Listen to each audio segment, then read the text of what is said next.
All right, let's get it popping. Leaves. Right wingers leave annoyed at woke iDubbbz. Aftermath of Content Cop leaves right wingers annoyed at woke iDubbbz. Goda's gonna review birthright citizenship. Yeah, they're not gonna give in to that. That would be crazy. What else? Okay. Let's blast off. IRS tax status in question. Trade wars continue. ICE agent with pickaxe might be right-wing militia member. ICE detains U.S. citizen. Bro, have you seen the news about Van Hollen refused entry at CCOT? Yeah. Which is really crazy because like YouTubers have been allowed entry into CCOT. And a day before Van Hollen, a Republican congressperson actually posted about how they were allowed into CCOT. They took photos inside of CCOT. So it's like, it's literally a flex. No, not might be, it's proven, but like he's not an ICE agent is the one that I don't know if it's correct or not. Like, I don't know if they're deputizing right-wing militia members. I don't know if they're actually technically cops. Do you see what I'm saying? Why do I have so many pessimists in my chat? Whoa, didn't see this coming at all. Why do I have so many pessimists in my chat? Okay. Aftermath of Content Cop believes right-wingers annoyed at woke iDubbbz. Harvard IRS tax status in question. Trade wars continue. ICE agent with pickaxe is right-wing militia member. ICE detains U.S. citizens and more. Coachella with kneecap tomorrow. Get in now. Will you talk Canada? Shit is getting bad. If I have time, sure. DEI dubs? That's funny. I like that. Hold on. Where is the thing that I... there was a really good blast off meme that I think Grok made. New fan cam of you. Okay, calm down. We're not doing fan cams right now. Will you go to TwitchCon Europe this year? Probably not. Did you see Bernard did it again? For the second time in the span of a week, Bernie Sanders once again interrupted a campaign rally. Several activists from the United Liberation Front for Palestine called out Senator in Bakersfield, California for his record of Israel amidst the U.S.-backed genocide. Bernie again returned his campaign talking points while he refused to engage with the criticism he was facing by the protesters. Dude, I want people to criticize Bernie Sanders' Israel statements in a directional fashion by demanding that he do more, but also explain what the expectations are. There needs to be a little bit more messaging discipline on this because like asking him to call it a genocide is fair. I think that is a fair demand, right? Like, or asking why he doesn't call it a genocide is a fair question, right?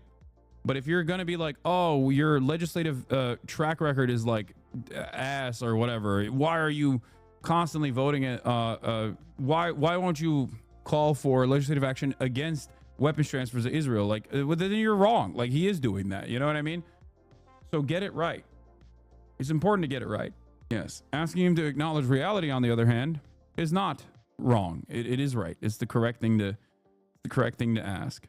I don't think it's a simple distraction, which is precisely the reason why I tried to enter the conversation when I talked to him personally, when I talked to Bernie Sanders personally. The question that I had for him was like, what do we do about the First Amendment violations from the direction of like protecting Israel? Like what the administration is doing at the behest of Israel is undermining First Amendment, which is something I know you care about, right?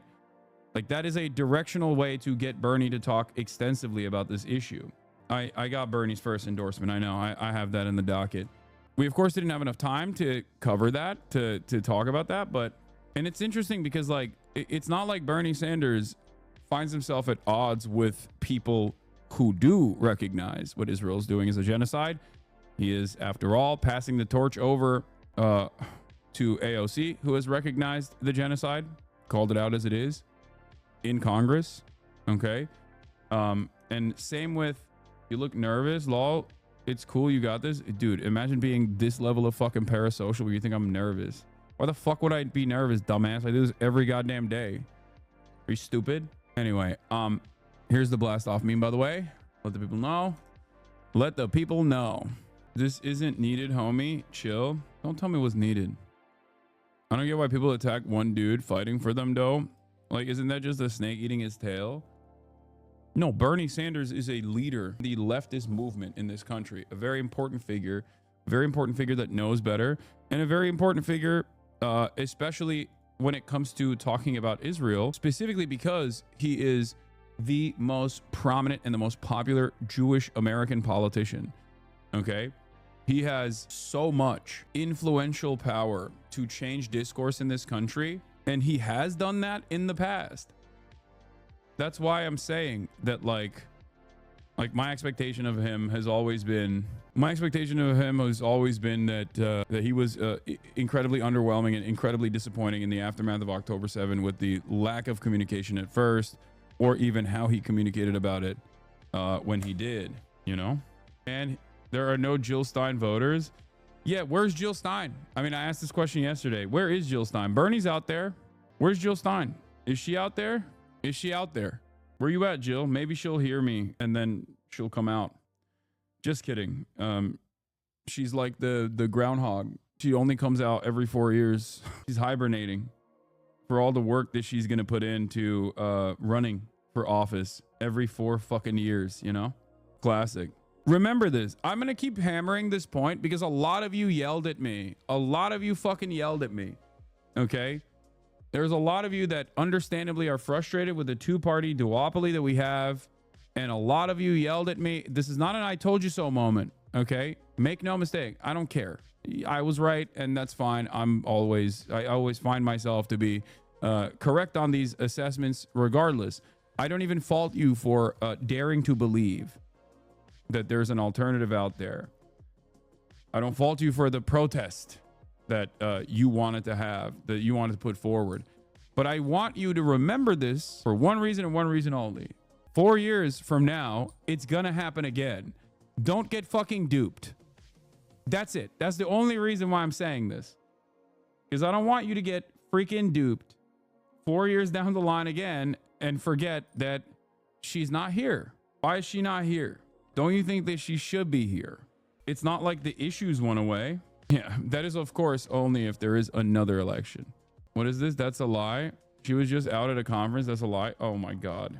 The Jill Stein heads are in here. My bad. I simply cannot comprehend the inner machinations of Jill Stein's mind. I can't. How come I never hear a thing about her all year? I follow news every day. Well, I mean, look, the argument there is that the argument there would be like the media doesn't cover her unless she is seen as like a spoiler candidate every 4 years or whatever. What? The Bernie copium is really disappointing. I expected a real change in opinion. What? I'm done having this conversation. It is the least productive conversation of all time. I have fucking poured countless hours into this idiotic take over and over again. If you think that I'm like, unconditionally in support of everything Bernie says and does, I don't know what to tell you. It's fine, man. Hey, you and the Vanguard is going to magically exist. Go to a fucking Bernie rally and start organizing at a Bernie rally. Stop chirping.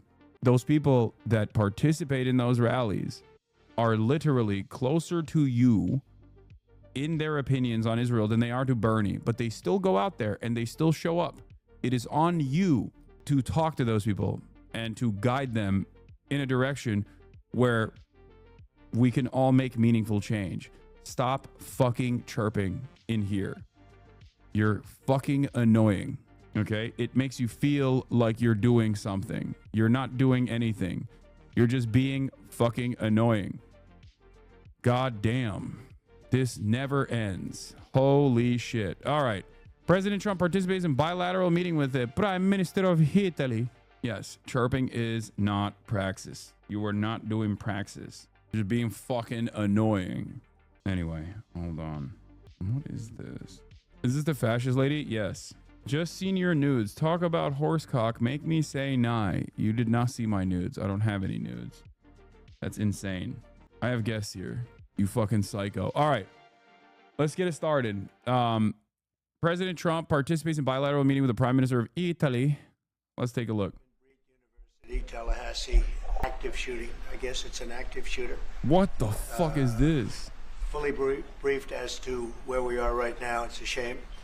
It's a horrible thing. Horrible that things like this take place. And we'll have more to say about it later. In the meantime, it's an honor to have the Prime Minister of Italy with us, Prime Minister Meloni, who's doing a fantastic job. I would say that she has taken Europe by storm and highly respected. Everybody loves her and respects her, and I can't say that about many people. And she's become a friend, and we really have a great relationship between Italy and ourselves. And we talked about trade. We talked about many, many things during our luncheon, and she'll be saying a few words, but she's a very special person, and it's nice to have you with us. Thank you very much. Thank you very much, Mr. President. Thank you for your warm welcome. Thank you for this occasion, which is aimed to strengthen our relation, our friendship that comes from very far. You know, today is April 17, and April 17 marks the anniversary of the agreement that allowed Cristoforo Colombo to make his trip.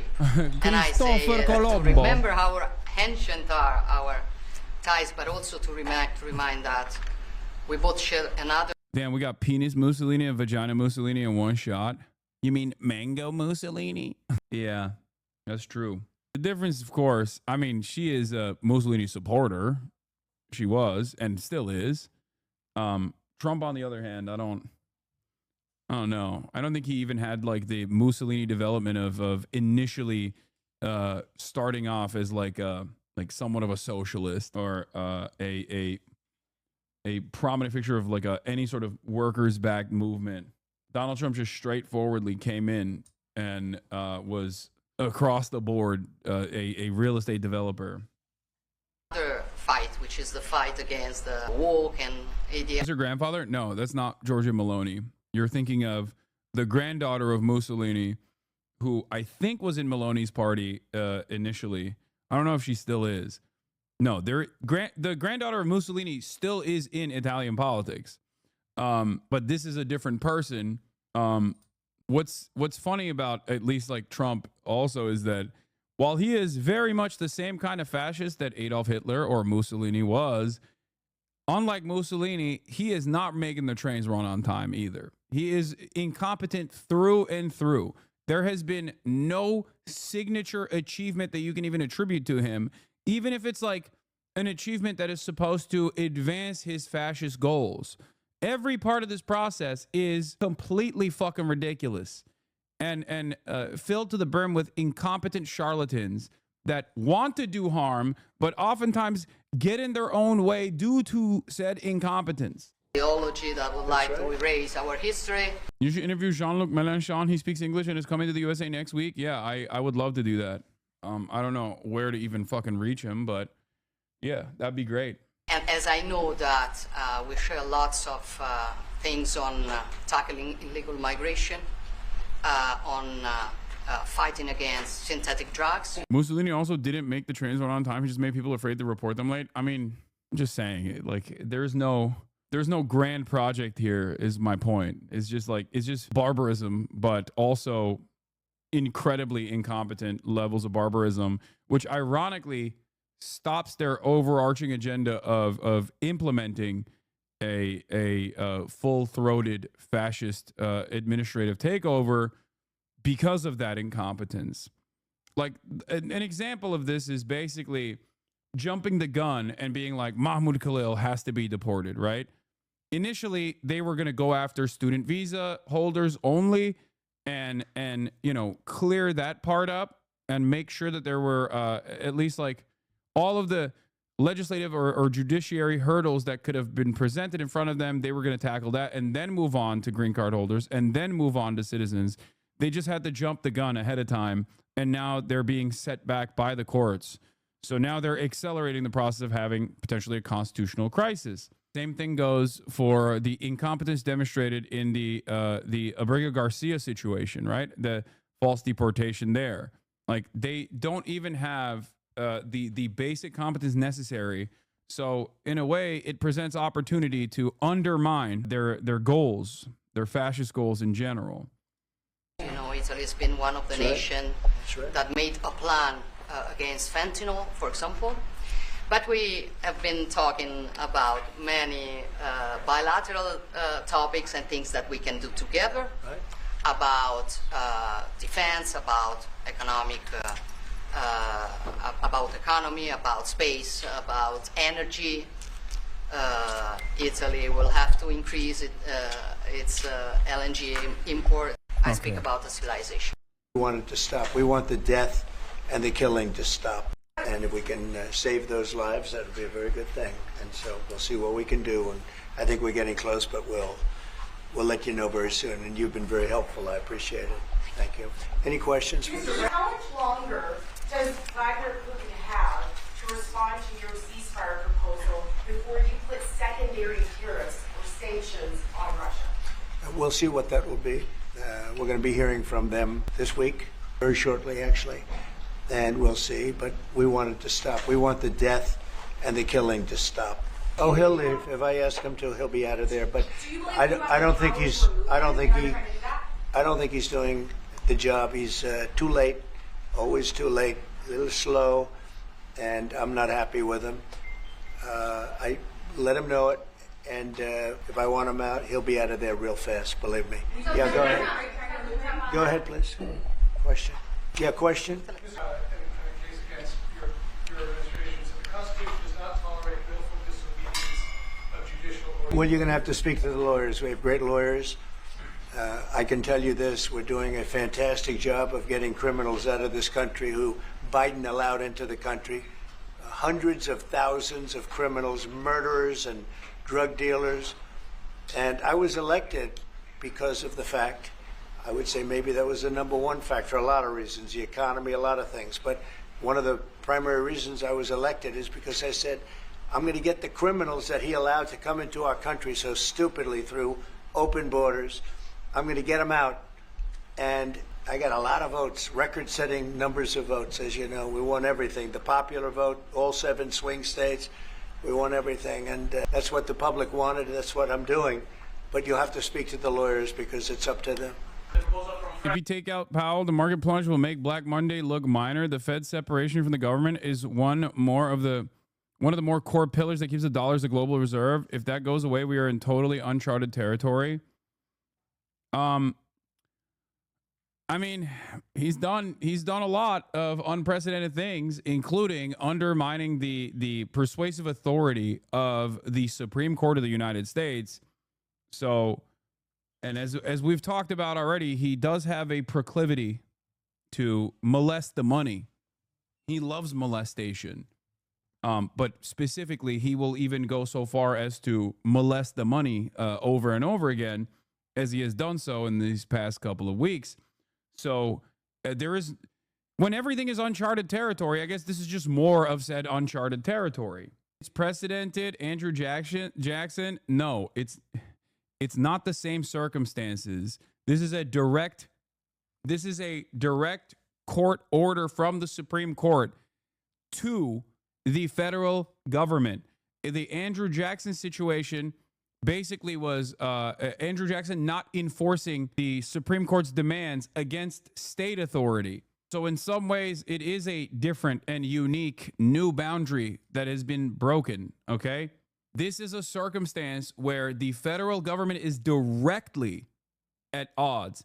The action that is being demanded from the Supreme Court as a persuasive authority here is to take action, to take direct action against what they've done so far. It's not like, oh, you have to enforce federal government powers over a state doing violence, for example.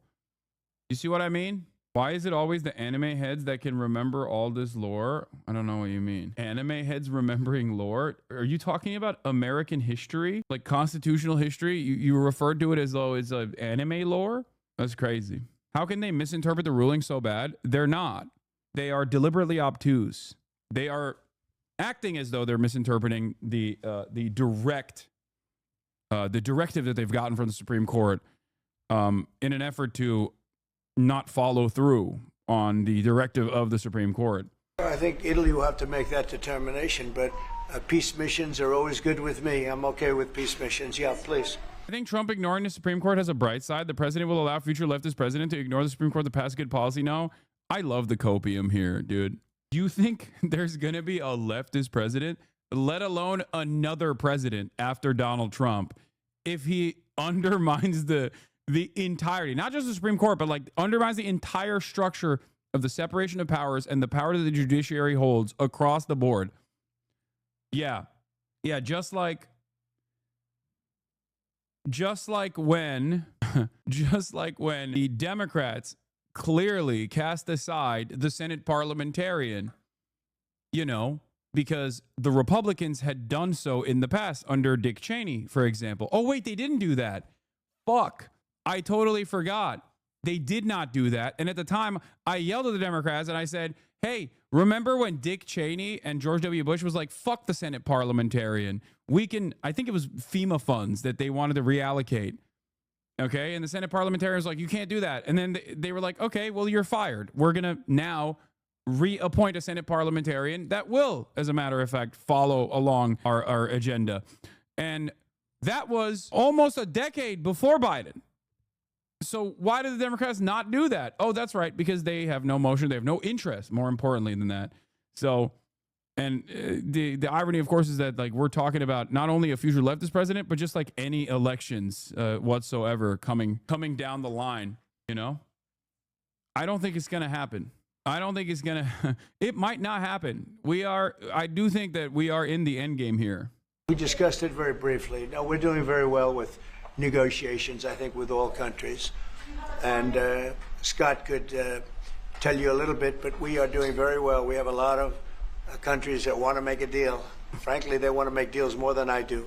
Go ahead, Scott. Would you say something, please? You're also pessimistic. Remember the same argument being said in 2016. Cry all you want. We're going to just have him for this term. Maybe if the Dems run another botch campaign, then maybe he's going to be a shitty president. And that's it. Not the end of the USA law. First of all, the end of the USA has nothing to do with Donald Trump. He's just accelerating that process. The end of the USA is happening not because of Donald Trump, but because of the Republican Party and the Democratic Party, both parties upholding the interests of capital owners as opposed to the interests of the citizens, the workers in general. So that is happening no matter what. Okay. Every single president prior to Donald Trump has contributed to this process. Donald Trump is simply accelerating the process and doing it in broad daylight in the most incompetent way possible. So that's silly. Also, what the fuck do you mean? Donald Trump lost the election and then did an unsuccessful insurrection, but then won the election after doing that insurrection and literally pardoned all the people that did the insurrection. Like, I'm not libbed up to constantly talk about January 6th and say this is like the 9/11 of our time. I don't think that's the case, but like, let's be real, dude. This is not normal. What are you saying? This is, in some ways, the expected outcome of years and years of American civil liberties decaying in the aftermath of 9/11. This is the expected outcome of numerous Democratic leaderships not reversing the decisions that Republican leaderships engage in, Republican administrations engage in terms of accelerating the surveillance apparatus, the mechanisms of surveillance of the state, in terms of eroding civil liberties, going from black bagging, random Muslim people in Dearborn and putting them under constant surveillance, to black bagging random people that we think are brown and scary, or black bagging random people that we think present a real threat because they're exercising their First Amendment rights. With Trump facing multiple indictments, why isn't impeaching being discussed as it was during his presidency? I think everyone is just kind of given up on that process. That's what it is. Democrats cleaned the gun, loaded the gun, and are mad at Trump for using the gun. Exactly. That is true. I mean, when you think about it, even like all of the institutional allowance given to the pro-Israel lobby and all of these organizations that masquerade as like Jewish advocacy organizations or organizations tasked with like combating anti-Semitism, these organizations have a lot of institutional legitimacy. The Democrats did not even choose to fucking tackle it. Why do you like to watch terrorist propaganda on stream? I mean, what are you supposed to do, chatter? I mean, look at the terrorist. He's right here, you know? We're a nation of terrorists led by the arch terrorist. I have to cover the news, and, the news is terror. There's no choice. What do you want me to do? Not just be like, hey, guys, today we're not going to cover any terrorism whatsoever. We're not talking about Donald Trump. We're not talking about Israel. We're not talking about anybody, okay? If I close my eyes to the terrorist regime, the fascist terrorist regime of Donald Trump and its deportation policies, maybe it will go away. See, camera pans over, more terrorists. I believe has been called with the EU already, and then we have South Korea coming in next week, and I believe India is also talking. That's moving very quickly. Go ahead. Ukraine to Russia, do you have any other? Well, we have a minerals deal, which I guess is going to be signed on Thursday, Scott, next Thursday, soon. And I assume they're going to live up to the deal, so we'll see. But we have a deal on that. No, I have no comment on that. I have no idea. That's his statement, not mine. And they say the attack is what? This tiny episode is out. I wouldn't say waved off. I'm not in a rush to do it because I think that Iran has a chance to have a great country and to live happily without death. And I'd like to see that. That's my first option. If there's a second option, I think it would be very bad for Iran. And I think Iran is wanting to talk.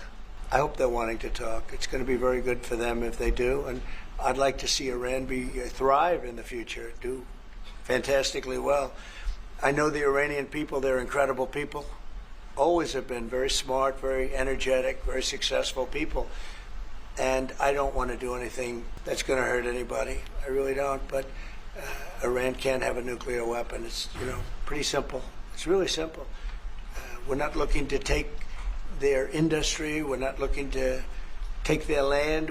All we're saying is you can't have it. That's just Ukraine. We're doing that to Ukraine. We do that to our allies. We do that to our proxies. Iran, as it stands, not a proxy. We would like to make it, but it's not. We tried. We tried with the Shah. We tried to do it with the Shah. People didn't like it. They did a revolution, Islamic revolution. You hear that, folks? They didn't like it. We made it there. We made them our proxy. They clipped too many. They pulled too many fingernails. That's what the Shah did. The Shah's guys, they were torturous. They were doing too much torture. I told them Shah's a good guy, but radical Islam won. Nuclear weapon. The deal that was made, with Obama, that deal would have expired already. It was a terrible deal. It would have expired. Shut the fuck up, you crazy piece of shit. There's nothing left anymore to put sanctions on. Try your best. I like to think that he's saying that to me. I know you're directing that at Trump, but...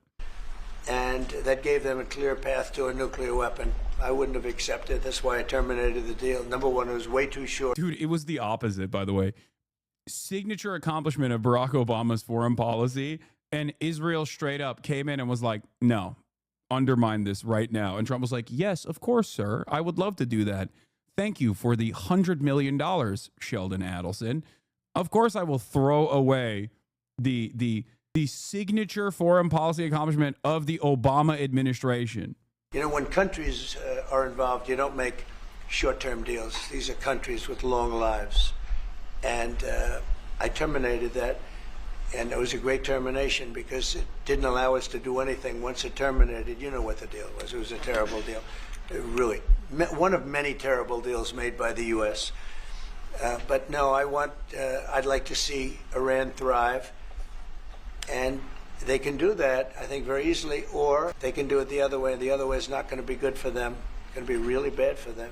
Now, the Iran situation is interesting because, according to New York Times reporting, Trump waved off Israeli strike after divisions emerged in his administration. Israel developed plans for attacking Iranian nuclear facilities that would have required U.S. assistance, but some admin officials had doubts. Now, I don't know if this is a process from the New York Times, which is the State Department's favorite newspaper, that seeks to normalize and maybe even sane wash the Trump administration, but I have no reason to assume that this is fake news, okay? But seemingly Israel had planned to strike Iranian nuclear sites. I definitely believe that, okay? As soon as next month, but was waved off by President Trump in recent weeks in favor of negotiating a deal with Tehran to limit its nuclear program. The very fact that you are hearing about this implies that the administration wanted this to be reported on, okay? I'm just going to mention that real quick. So that should guide you on trying to make an assessment on what the admin is trying to do here, okay? You would not hear about this if the admin didn't want it to be reported. So, but I thought Israel was a foreign nation that is totally separate from America. I thought we had no way of stopping them. Weird. Anyway, in favor of negotiating a deal with Tehran to limit its nuclear program, according to administration officials and others briefed on the discussions. Mr. Trump made his decision after months of internal debate over whether to pursue diplomacy or support Israel in seeking to set back Iran's ability to build a bomb at a time when Iran has been weakened militarily and economically. The debate highlighted fault lines between historically hawkish American cabinet officials and other aides more skeptical that a military assault on Iran could destroy the country's nuclear ambitions and avoid a larger war. It resulted in a rough consensus for now against military action, with Iran signaling a willingness to negotiate. The irony, of course, is that Iran would just directly light every oil refinery in its reach, and there's plenty of them, most of them in the region are within its reach, on fire. That's what they've said. If you come after the Iranian energy program, the Iranian government has made it clear. We will go after every single oil refiner in the region. We will destroy the global economy. This is something that nobody wants. This is the real, alongside the Trump administration's ambitions towards nuking global markets in general and global trade in general, would destroy the entire planet. Okay? Israeli officials have recently developed plans to attack Iranian nuclear sites in May. They were prepared to carry them out, and at times were optimistic that the United States would sign off. Just fucking insane, okay? You might as well go with the Samson option at this point. You know what I mean? Like, this is literally just the Samson option on steroids. That's what this is. This is just the way to go, hey, you know what, dude? Let's go. Let's just ruin this whole thing for the Greater Israel Project, I guess. The goal of the proposals, according to the officials briefed on them, was to set back Tehran's ability to develop a nuclear weapon by a year or more. Almost all the plans would have required U.S. help, not just to defend Israel from Iranian retaliation, but also to ensure that an Israeli attack was successful, making the United States a central part of the attack itself. What is the Samson option? The Samson option is a Israeli military doctrine of deterrence. Here is the Wikipedia page for it. Is Israel's deterrent strategy of massive retaliation with nuclear weapons as a last resort against a country whose military has invaded and or destroyed much of Israel. Commentators have also employed the term to refer to situations where non-nuclear, non-Israeli actors have threatened conventional weapons retaliation. The name is a reference to biblical Israelite judge Samson, who pushed apart the pillars of Philistine temple, bringing down the roof and killing himself and thousands of Philistines who had captured him. Normal stuff, you know? Normal stuff from the Nazi country. When the Leahy military group were discussing ways to assassinate General Evelyn Barker, the British Army commander in Mandatory Palestine, a young woman volunteered to do the assassination as a suicide bombing. She said, "Let my soul die with the Philistines," as a reference to the Samson story in the Hebrew Bible. Other members of the group rejected her offer. Of course, there is nuclear ambiguity that must be mentioned here. Israel has, from what I recall, never admitted to having nukes, even though, remember when a State Department official actually leaked America's surveillance on Israel when they were monitoring Israeli retaliation efforts against Iran? And they openly, the American government officially recognizes that, of course, Israel has nukes. Everybody knows Israel has nukes, and Israel operates like they have nukes. They have nukes. It's just, it's not official technically that they have nukes, but they do. Everybody knows that they have nukes. The Samson option in of itself is, a part of that process to say that, like, if we feel threatened, we will nuke the planet. That's what it is. No, everyone knows Israel has multiple nukes. Okay. Israel has already deployed one nuke, the content nuke. I wish. First of all, I wish their nukes were duds like the content nuke. Okay. I wish. That would be awesome. Okay, that would be fantastic. Unfortunately, that is not the case. I think they have very real nukes, not the fake kind. Anyway, for now, Trump has chosen diplomacy over military action. In his first term, he tore up the Iran nuclear deal negotiated by the Obama administration, but in his second term, eager to avoid being sucked into another war in the Middle East. Yeah, he's really eager. He's so eager not to be sucked into another war in the Middle East that he is fantasizing about deploying ground forces into Yemen directly to have American military die in the region so that they can defend Israel's bloody conquest. What a fucking crock of shit. God damn it. The New York Times, once again, brilliant paper of record. Thank you to the gray lady. I must say, thank you to the gray lady. You are fantastic for this. You are phenomenal. Let's keep sane washing Donald Trump and entertaining the notion that this guy is actually a peaceful dove. He has opened negotiations with Tehran, giving it a deadline of just a few months to negotiate a deal over his nuclear program. This is what I fucking expect from Fox News. This is like Fox News is supposed to say this. Like, he has escalated the bombing campaign in Yemen, okay? He took Operation Prosperity Guardian and basically did the entirety of that Operation Prosperity Guardian, which was a failure, in a matter of 20 days, as opposed to over the course of like multiple months, okay? He dumped that level of payload over the span of a couple days. Ridiculous. Is a ceasefire in Gaza part of the Iran talks? Sorry if it's a dumb question. Potentially. I doubt it though. I don't think so. I don't know. I don't think that Iran is ambitious an actor that is like truly interested in the emancipation of Palestinians, as opposed to wanting to use the existing and understandable militancy against Israel as a way to undermine its foreign adversary in the region. I think that as a state, they have primary goals here and secondary goals here, and I don't think that it's like they are as invested in Palestinian emancipation as one would think or one would suggest. So, speaking to reporters on Thursday, Mr. Trump took issue with the idea that he waved off Israel but acknowledged that negotiating with Iranians was his preferred course of action. He added that he was not in a rush to support military action against Iran, but reiterated that he did not want Tehran to have a nuclear weapon. I think that Iran has a chance to have a great country and to live happily without death, Mr. Trump said. That's my first option. If there's a second option, I think it would be very bad for Iran, and I think Iran is wanting to talk.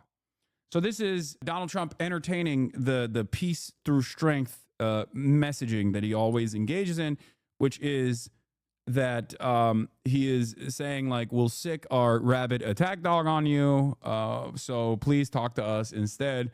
We can be more reasonable actors. That's basically what he's saying. But judging by what he has done so far, obviously Iran is a different kind of conflict as opposed to like Yemen, the poorest country on the planet. So the restraint coming from the Trump administration in this regard is the same type of restraint that the Biden administration had. It is not born out of like ideological differences, but rather born out of the understandable immediate consequences of global instability and potentially global war, global collapse. Okay? The Turkish people will starve, but they will not accept statelessness. And if the nuclear bomb in the Incirlik base is to be removed from Cuba so that the Soviet Union we took from does not threaten Turkey, Turkey will switch to a nuclear agreement with its biggest brother, Pakistan Islamic State, and Turkey already has the capacity while the Iranians are... Dude, what are you smoking on? All the Iranians are saying developer Aselsan is in a position to do it directly. You think the Turkish government would ever be in agreement with Iran? Are you kidding me? They are literally...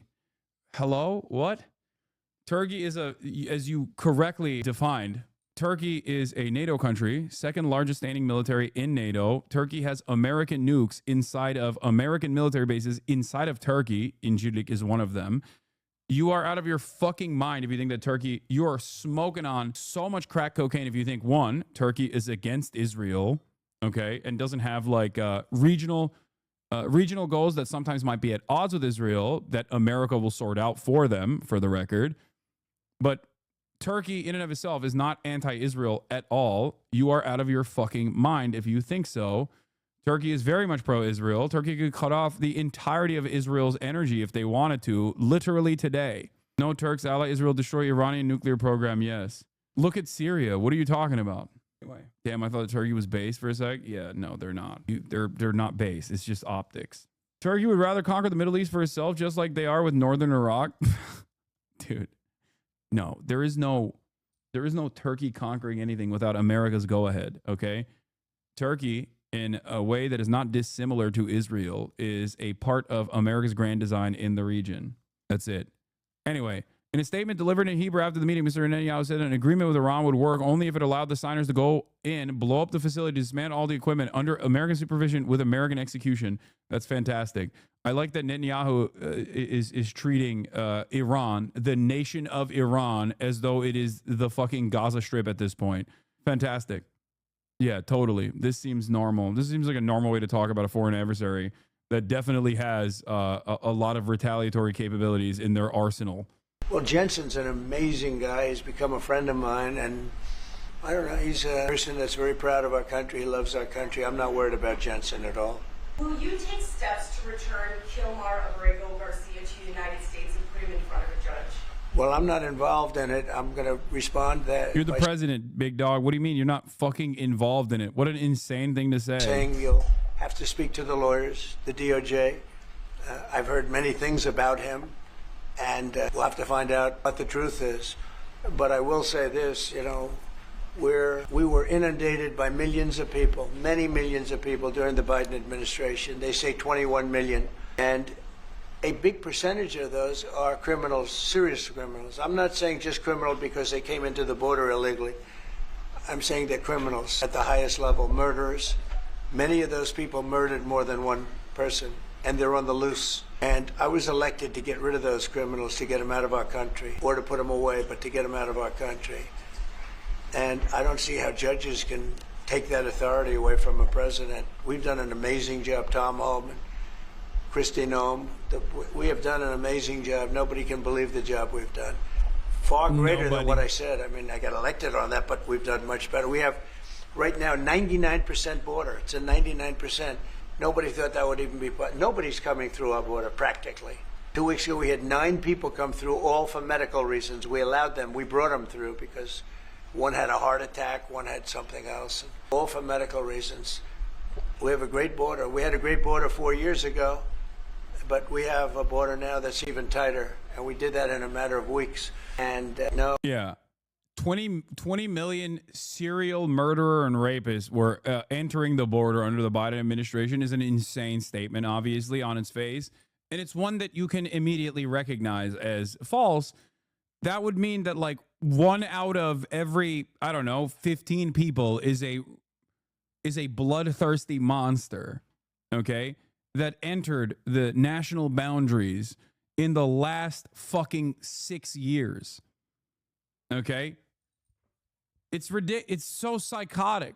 I mean, it's just pure racism. I don't know why I'm trying to explain the logic behind it. It's just pure, unfettered, unrestricted, white supremacist thought. That's it. That's all this is. We have to, we need to get murderers and drug dealers and people that were in jail for horrible, you know, they released jails, Georgia, from all over the world and released them, not just South America, all over the world, the Congo and Africa. Many, many people come from the Congo. I don't know what that is, but they came from the Congo. You don't know what the Congo is? Nice. And all over the world they came in, opened their jails. Venezuela, practically all of their prisoners released into our country. We took them because we had an incompetent administration called the Biden administration. And to think what they've done to our country. And I was elected to straighten that out, and I'm doing that. But we have activist judges that don't want murderers to be sent out of our country. They don't want killers and drug dealers and drug lords and people from mental institutions. They want them to stay in our country, I guess. I don't know, maybe that's the liberal way, or as they call it nowadays, the progressive way. But I don't think it's the way that our country believes, and that's why I won in a landslide. Can they expect that pain to last? So they've already seen it get much better, because if you were truthful, which you're not, you know, I know you very well, you have gasoline that hit $1.98 yesterday in a couple of states. You have gasoline's way down. The price of oil has dropped substantially. The price of groceries are substantially down. The price of eggs, you know, when I came in, they hit me with eggs. I just got there. I was here for 1 week, and they started screaming at me, eggs have gone through the roof. I said, I just got here. I was there for 7 days, and I hear that eggs have gone through the roof before I got there. And they were screaming at me, the press, the fake news, like you're fake. And the fake news is screaming at me like, about eggs. I said, I've only been here. This is my 7th day. I just and they got were right. here. They went up 87%. Why you do you couldn't get them. expect They me said, to you fix won't have the eggs eggs? for Easter, which is coming up. Happy Easter, everybody.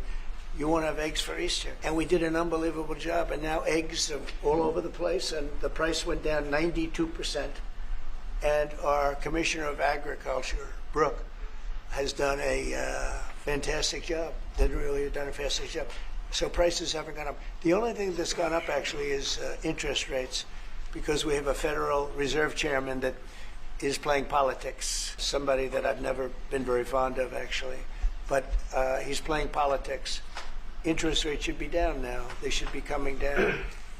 In Europe, as you know, they reduced them, I guess 7 times. It looks like they're going to reduce them again and again and again. But our guy wants to play cute. But interest rates are pretty much even.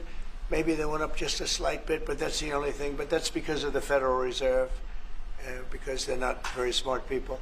Go ahead. Yes, sir, please. Go ahead, please. Look, in the first 4 years, we had the greatest economy in the history of our country. Stock market went up 88 points. I think he's terrible, but I can't complain because we had the most successful administration economically in the history of our country. I like that. A big part of the reason why there's so much market volatility is because of how unstable Trump is, right? He's shown that time and time again with his actions.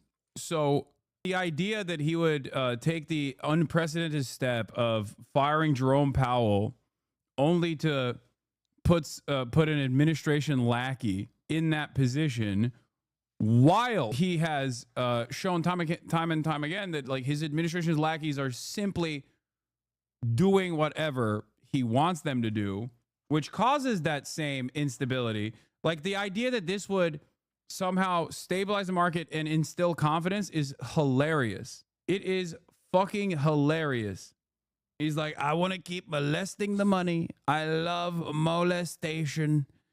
The money will be molested over and over again. I will do anything I want.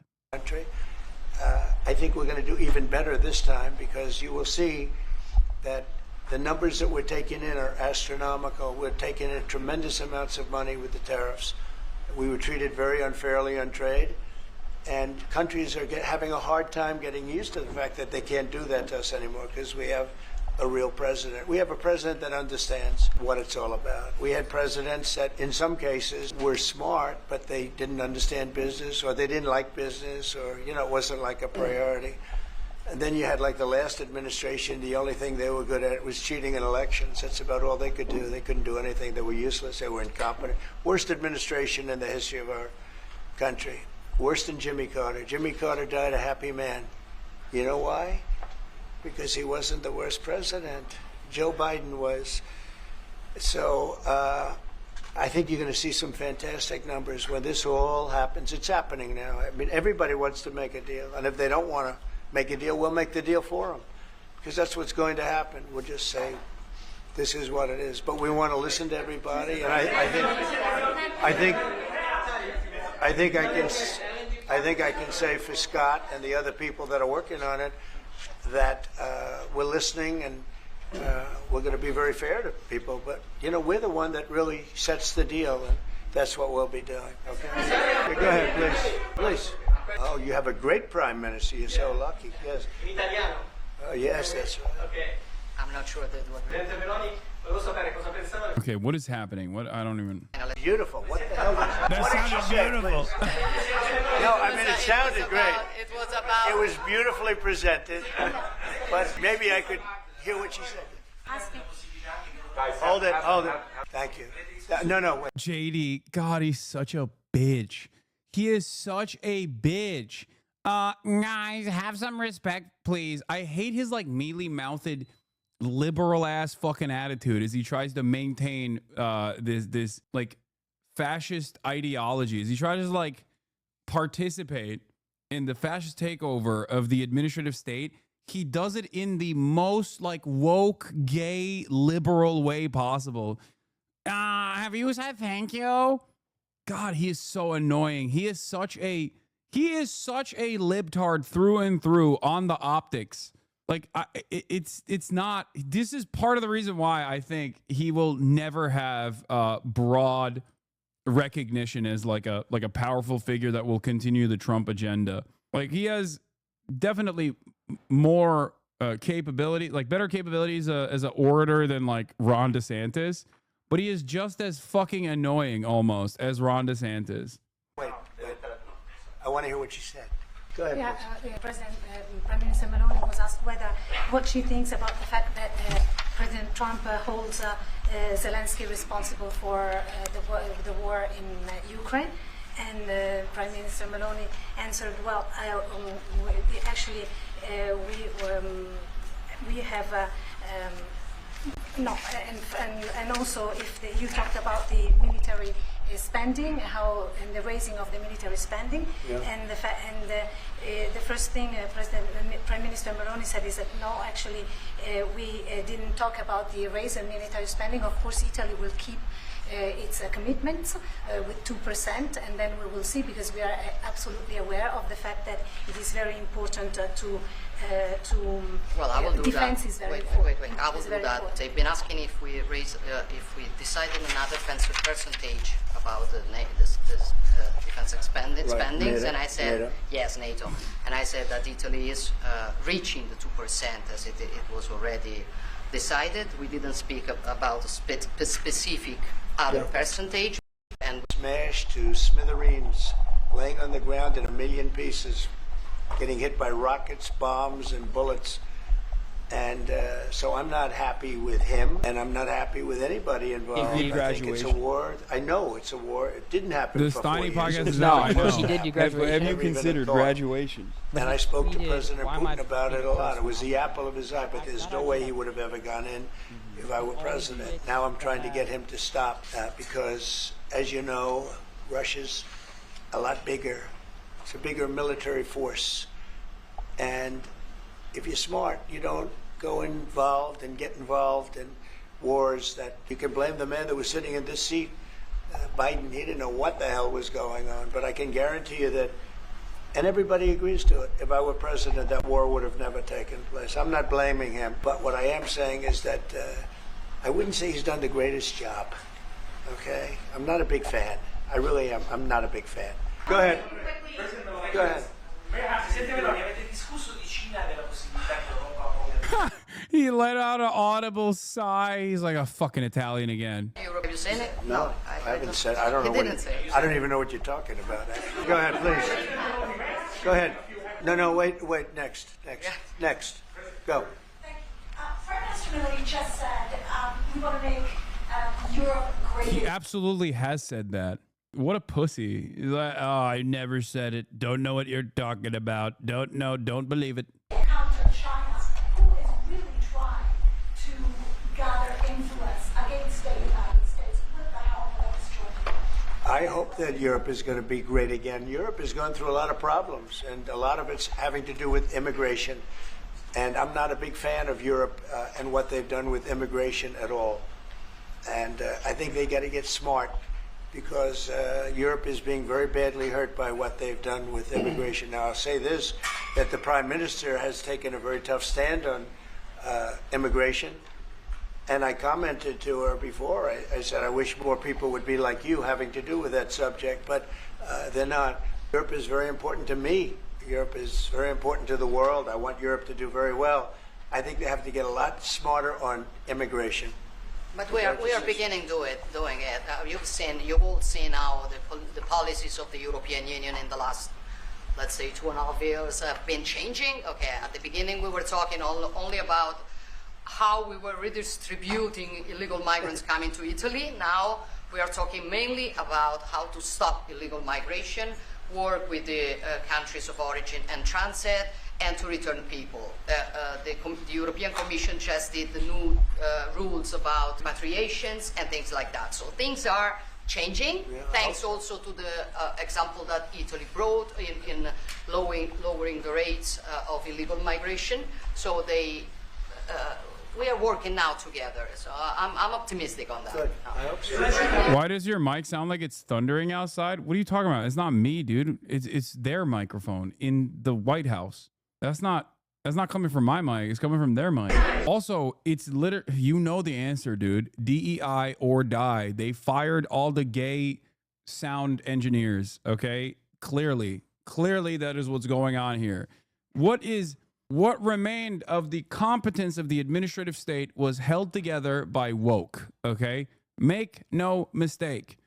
These guys came in and they were like, no more trans people, no more gay people, no more black people, no more brown people. And lo and behold, look what happened, okay? The markets are in shambles. Planes are falling out of the fucking skies, okay? There's no competent sound engineering happening in this goddamn room, all because of woke. They took woke away, and here we are. The Google what? What about it? Oh, well, we didn't discuss about Starlink. We've been discussing about defense space, where we will work together also in the Mars missions. So there are big things to do together, but we didn't discuss it. No, tariffs are making us rich. We were losing a lot of money under Biden, trillions of dollars, trillions on trade. And now that whole tide has turned. We're making a lot of money. We're taking in a lot of money. Don't forget, we're taking in. We have not done that. That's not a thing that has happened so far. I mean, one might even argue that that's not how tariffs work in general, because it ends up being, I mean, it is an entry fee, which you pay as a consumer, because that price increases the price of goods that you're purchasing. So when he says, like, we're taking in a lot of money, he means, like, from you in the form of a universal sales tax. But of course, they haven't done that. They haven't done that at all yet. So he's lying about how tariffs work, or maybe he's oblivious to how tariffs work, probably a little bit of both. But he's also lying about the fact that tariffs have brought in a great deal of revenue so far. CBP says the latest tariffs have generated $500 million, well below Trump's estimate. U.S. Customs and Border Protection told CNBC the department has collected more than $500 million under Trump's latest tariffs. Trump has repeatedly said the United States is taking in $2 billion per day from the tariffs. CBC says the average $250 million a day was collected even during the glitch that impacted the freight already on the water. This is what I was talking about when I said there was a glitch. Also, I do want to mention something here, but it's important to recognize this. Since April 5th, CBP has collected over $500 million under the new reciprocal tariffs, contributing to more than $21 billion in total tariff revenue from 15 presidential trade actions implemented since January 20th, 2025. This is not revenue collected from foreign nations.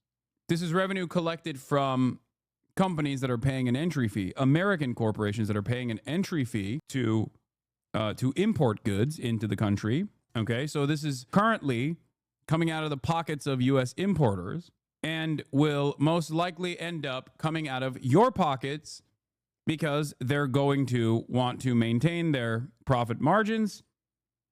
And therefore, in an effort to maintain their profit margins, they're going to carry over that cost to you, the American consumer. That's it. So when they talk about $500 million worth of tariffs revenue, they mean $500 million worth of extra taxes. $500 million of increase in taxes. Oh, actually, probably even more, as a matter of fact, because other companies that aren't even impacted by the tariffs will adjust their rates to the market. You're fear-mongering? What? 44-month subscriber. The only thing you should be fearing is the top of the hour ad break that sometimes comes 13 minutes after the top of the hour, except you should fear no more, because you obviously will be subscribed. No tariffs here. It's still $6 a month or free in the form of a Twitch Prime. As long as you have a Twitch Prime account or Amazon Prime account that you connect to your Twitch Prime account, you can get one free Prime subscription a month.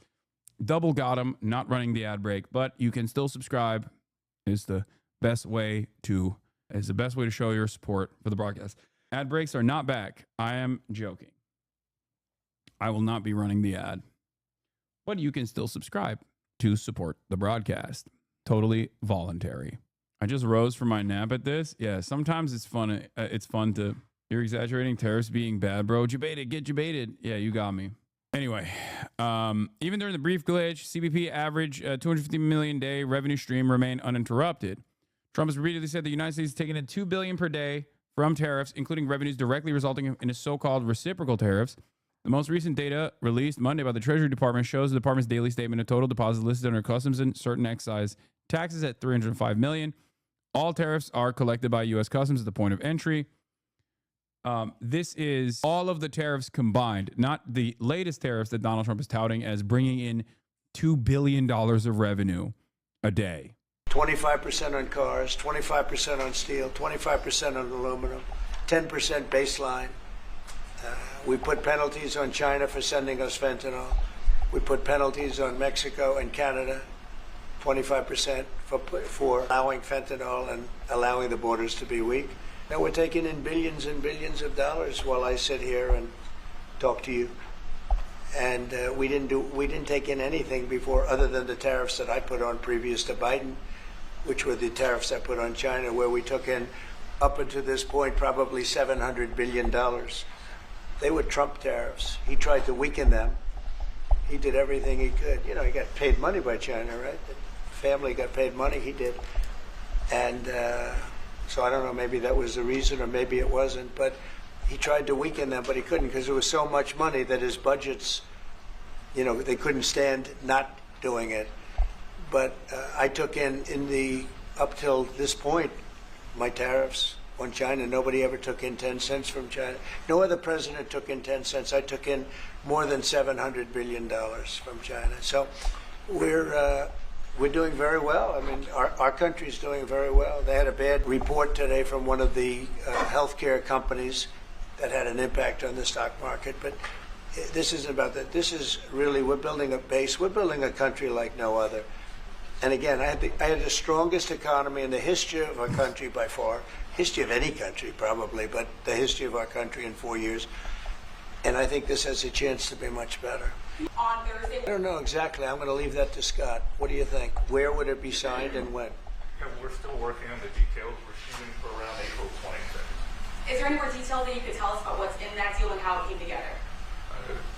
It's substantially what we'd agreed on previously, but the president was here. We had a memorandum of understanding. We went straight to the big deal, and I think it's an 80-page agreement, and that's what we'll be signing. President Trump intend to seek Powell's firing if he doesn't change his stance on rate cuts, or is that on the table, or is that? Well, I think he should do the rate cuts because I think if Europe has done it, it puts us at a disadvantage to Europe. I mean, he plays right into their hands. So I think he should do the rate cuts. We don't have really inflation now. I just said the major things are going down. Oil is great. Oil is way ahead of schedule, and that's because of our policies. But oil is down into the $60, $65 range now per barrel. And I told you, in certain states we have less than $2 for gasoline. And food is down. Groceries, as we call it, are down. Other than interest rates, everything's down. Interest rates are pretty flat. They're not. It's not that they're up, but we should be better than flat. We should. If he would lower the interest rate, I think it would have a good impact on that too.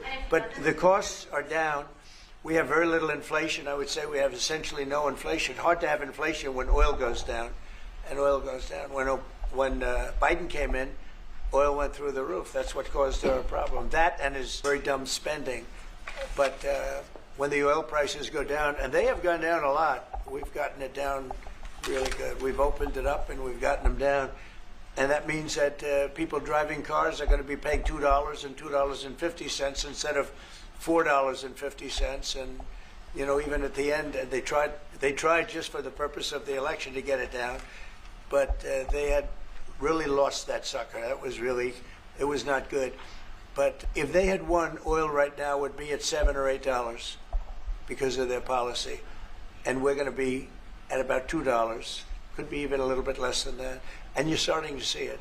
So I don't. One of the most fascinating things that Donald Trump says, in an endless sea of fascinating things that he says, is groceries. Whenever Donald Trump talks about groceries, he sounds like a fucking alien. He'll be like, the concept of grocery, a word, a term that people use. And I don't know if it's because, like, he's just so rich that he's never actually fucking went out to shop for his own groceries. So, like, he just thinks it's a thing that people do. He's never encountered it. But it's such a funny thing that he says that I feel like more people don't get weirded out by. Where the concept of groceries, as they call it, as I call it, beautiful word, grocery. Many people are talking about grocery. I don't know what it is. Old-fashioned word. No one uses it any longer. He's never done grocery shopping, so he thinks it's like a technical term. He's been in politics for years. There's no way he doesn't know what groceries are. Some weird recent hyperfixation. No, of course he knows what groceries are. I just feel like maybe it's the way he talks. You know how I have like sentence modifiers to extend my train of thought when I'm bobbing and weaving in the same way that this fucking asshole is? And in a lot of instances, me cursing, or there's just like certain phrases that I always slap in between statements, right? And I feel like for Donald Trump, he does like he does that thing when he's like talking about groceries, as they call it. Like, that's just him trying to maintain his train of thought, and he's just enhancing the sentence that way, just slapping on a couple words, and it comes across like he is truly alien to the phenomena of groceries. I don't know how you can have inflation when oil has come down quite a bit, and I would say the Fed really owes it to the American people to get interest rates down. That's the only thing he's good for, and he would have an effect on that if he lowered them. And I think at some point he will. He's going to have a lot of political. I'm genuinely confused why Trump is fucking everything up so bad. Is it just money? No, he just sucks. He's stupid. He's incompetent. He does not care about what happens to the average American. That much is clear. That's it. Those are the reasons. And also, he's hell-bent on destruction. He has petty grievances that he will address no matter what the cost is. And seemingly, no one is interested in stopping him. No one in his administration this time around is interested in maintaining a loyalty to the state or to the regulatory bodies. Like last time, it was a leaky faucet in there, you know? There were people who would constantly come out and be like, nah, we're not doing this, or leak information to the press. Now, his entire goal, which perfectly aligns with Project 2025, mind you, is to make sure that every aspect of the administrative apparatus is loyal subjects of the God King, the Holy Emperor. So this allows him to behave in the insane ways that he wants to behave. This gives him a lot more opportunity than last time to, in the words of Felix Biederman, molest the money. Pressure, you know, they are political also. And I think there's a lot of political pressure for him to lower interest rates. Yeah, this is a big point of contention here. He wants Jerome Powell to lower interest rates. He's like, you gotta lower him. You gotta lower him. We need more free money. That's what he's doing. He's like, I'll fuck up the economy. If you don't give me free money, I'll fuck it up. I'll fire you. I need more free money. Money. Breaking news, Trump takes multiple reporter questions while hosting. And Giorgia Meloni in the cabinet room. Why do we care about the Italy prime minister? What do you mean? It has nothing to do with Giorgia Meloni. It's just Donald Trump does conferences every day. And it's our favorite part of the day where he'll have a global leader sit there as he answers ridiculous fucking questions in the most ridiculous way possible. A lot of people are going to say you might stay on the other side. Oh no. Oh, weird, gross, ew, yuck. As I've said before, okay, there are deflationary mechanisms that the state can engage in, okay? On the one hand, you have monetary policy. On the other hand, you have fiscal policy. But fiscal policy has to be conducted by the legislative body. Fiscal deflationary policy requires higher taxes. And I don't mean higher sales taxes, which has an inflationary aspect, especially if done by way of tariffs. I mean higher taxes take out money out of the market, specifically from the super wealthy. This would have a deflationary impact. But considering that we have no way of ever engaging in legislative action from the legislative body that is actually going to increase taxes specifically on the wealthy, that's just never going to happen. The only tool you have at your disposal is the monetary policy. That's precisely the reason why the interest rates have not come down. The only mechanism that is independent, that that can try and control the economy, try and control inflation. Trump, on the other hand, has a different attitude about all of this. He wants the fake money to keep pouring in. He wants it to be free. He wants people to feel like they have more money in their pockets. He wants Jerome Powell to lower interest rates. Okay, thank you very much. And we're going to be seeing you in a few minutes, right after lunch, for a press conference in the Oval Office.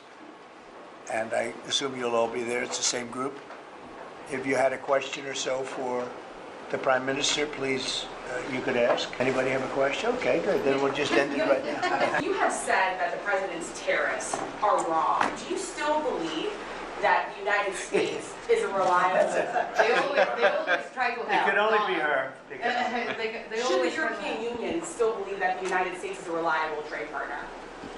Well, I'm here exactly to work for make the West stronger. For I believe in the West unity, and I think simply we have to talk She and believes find in the ourselves president. also, and find ourselves in the best middle way to grow together. That's why I'm here. So if I wouldn't think it's a reliable partner, I wouldn't be here. We have a very good relationship together, and as countries, we have a very good relationship. To follow up, Mr. President, what if there is not a trade deal with the EU by the time of the end of your 90-day pause on reciprocal? Oh, there'll be a trade deal, 100%. Well, you think there won't be? Of course there'll be a trade deal. Very much. They want to make one very, very much, and we're going to make a trade deal. I fully expect it, but it'll be a fair deal. Are they on your priority list? Everybody's on my priority list. Mr. President, you Say it. do you plan to meet with Wait, one at a time, please. Hi. No. No. You, and then we'll. Do you plan to meet with the president? Many. We had a meeting yesterday with Japan. As you know, we've had numerous talks, very, very, at the highest level, frankly, with other countries. Yeah, we're doing very well, and we're moving along on trade very well. The United States was ripped off and taken advantage of by every country in the world, practically. I mean, I have to say practically, but just about everyone.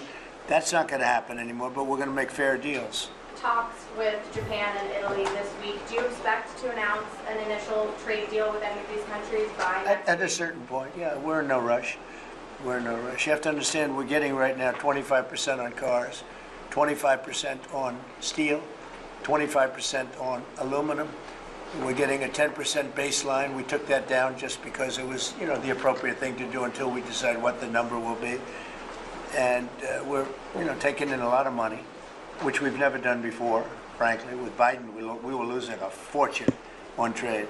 But we're moving along very nicely, and we're going to end up with a baseline of a substantial number, which we never got anything. The United States never got anything until I came along, and then I put very substantial tariffs on China, if you remember.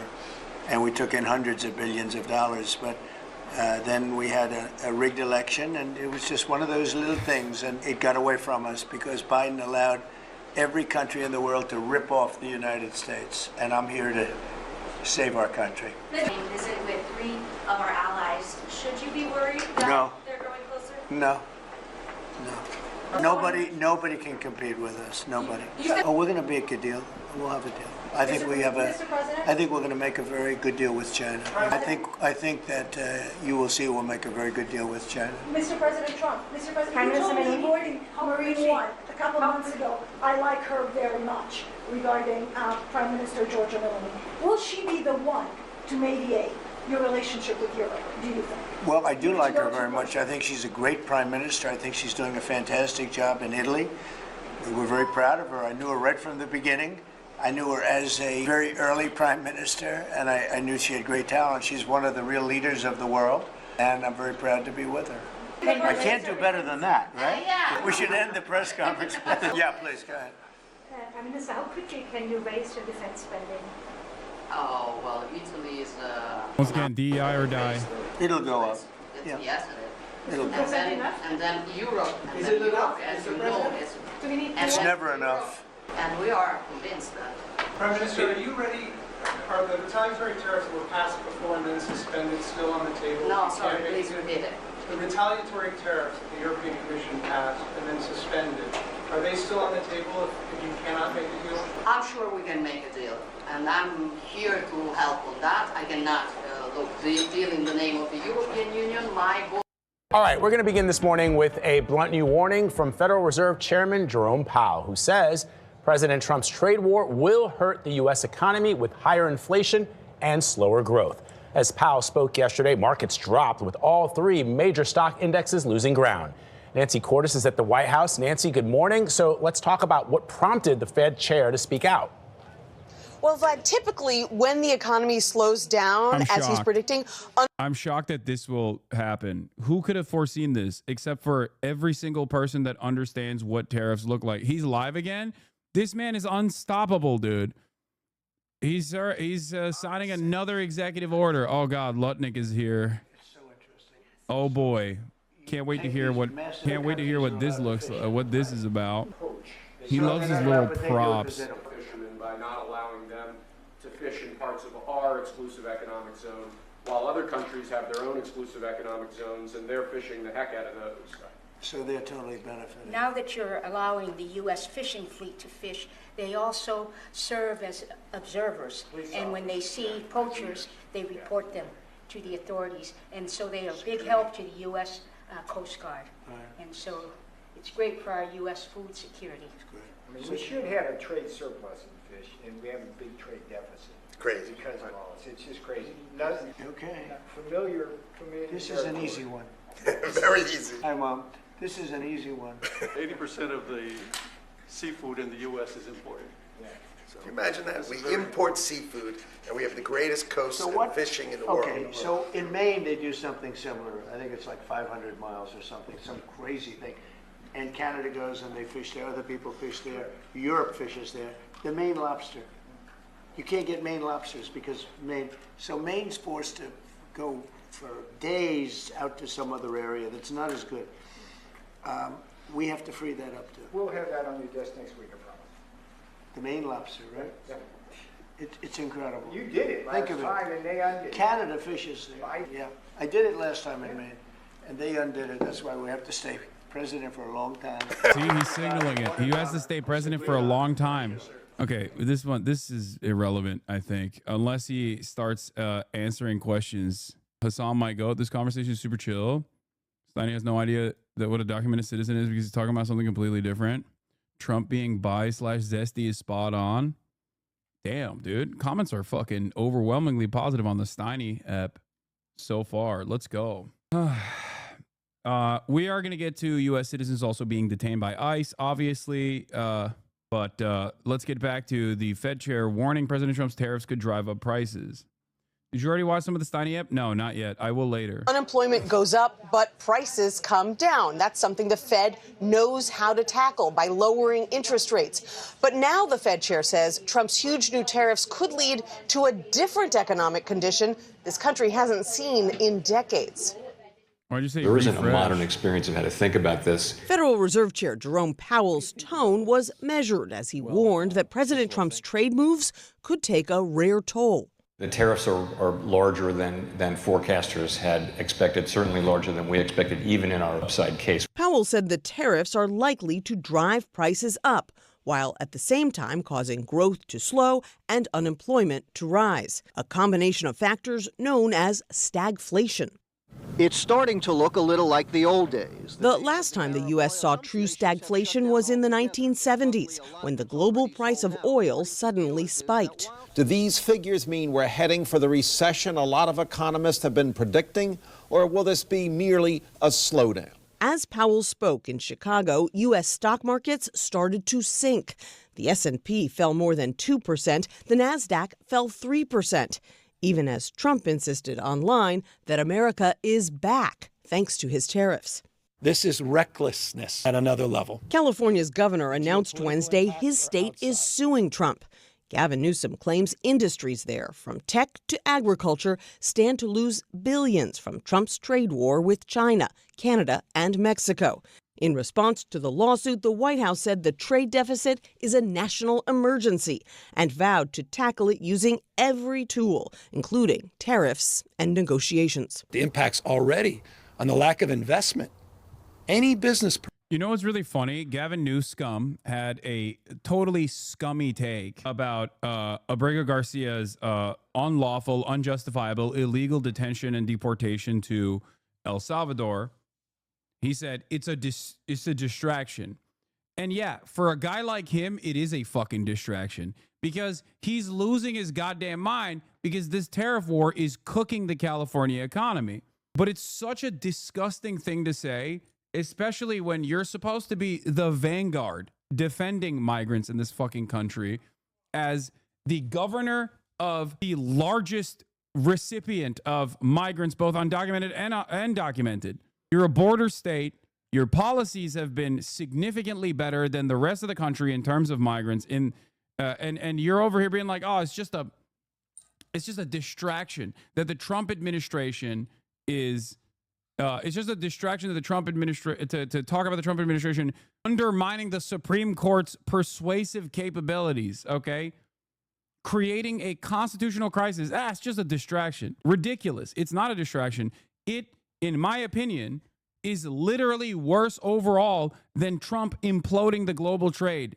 Okay, Trump imploding global markets. Trump dropping a nuclear bomb on global trade as we know it is bad, but is reversible.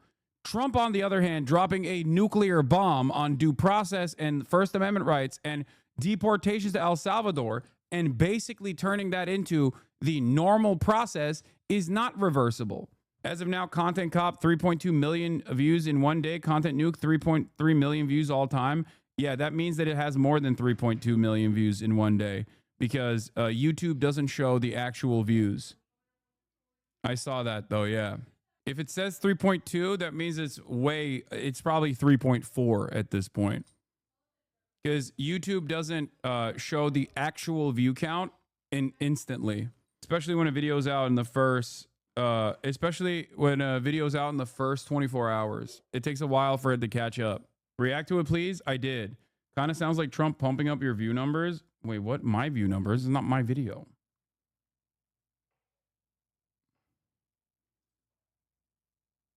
What chances do you think the Green Party will have breaking through Canada's election this month? I don't know. All at Hassan needing view pumping? Yeah. Did that change on YouTube? I know it was a thing, but I thought it was only for like the first 4 hours. Yeah. Not only did I watch it, come on, bro, it's basically your video, lol. I don't know why you're saying that, because if it was my video, I would have laser focused on just the politics of it all, for the record. As I have covered Ethan Klein's insane extended crash out over the course of the past couple of months. And every single time I did, I hyper-focused either on quickly talking about whatever kind of slanderous statement he was making about me, and then moving on to issues that actually matter, which is issues that pertain to the politics of it all. That's what I care about. That's what I do. This was Dee's framing, and likely why people are coming in here saying that. His viewers are saying you paid to commission the video. Yeah, definitely. It's good that this to me implies that the haters have reached a new level of copium if they're simply engaging in QAnon style conspiracies again to suspect that I paid iDubbbz to make this video. The video was about friendship and a bunch of people are just inserting themselves in the conversation. Yeah, for many it's more. It's more than that. For a lot of iDubbbz former fans, this video is just another moment where iDubbbz is turning into DEI Dubs. You know, he's woke now. He's just completely captured. There's an order of priority for right-wing reactionaries online. It's just about who they resent more, right? I'm the number one enemy. Ethan used to be the number one enemy for a lot of them. I have become the number one enemy for many of them, which is why they will lend support to Ethan strategically while still saying he sucks. Okay? And this, for many of iDubbbz's former fans, fallen fans, was a horrible moment because they don't really like Ethan either, but they certainly hate me and, you know, Frogan and Denims and all these other like usual villains of the Keemstar Orbiter drama slop tubers. So it is a collection of some of the worst parts of the internet coming together to be like, this sucks actually. But I think a lot of normies, they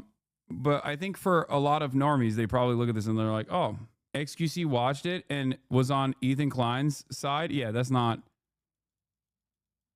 even remotely shocking. That's the least shocking thing I've ever heard. Again, XQC's order of priority is fuck Hassan. That's at the tip. That's at the top.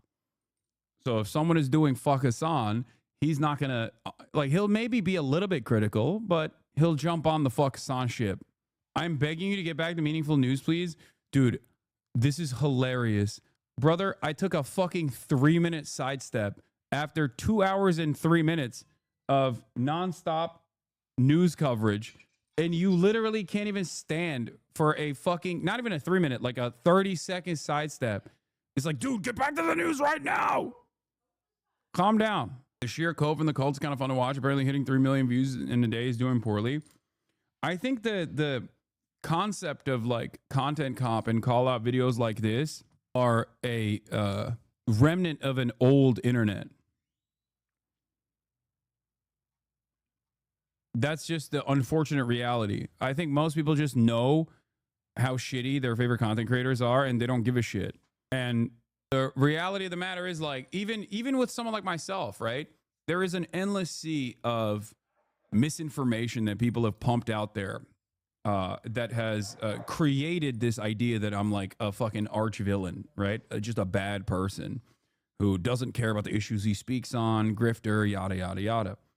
And of course, people that want to make up their own minds can come here and you know, look into it on their own. But for many people, even like truly evil content creators, like that do awful shit, truly awful shit, their audiences don't really care. Like there's nothing that will shake away people's support. Maybe you can chip away at some of those in the margins, but that's it. I used to be an Asman fan before he fell off the cliff.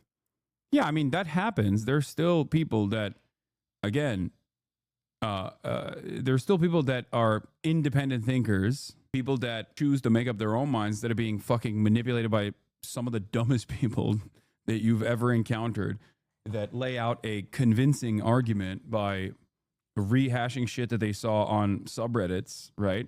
Just basically repeating Reddit comments and then slapping that together and being like, well, this is my well-sourced YouTube essay.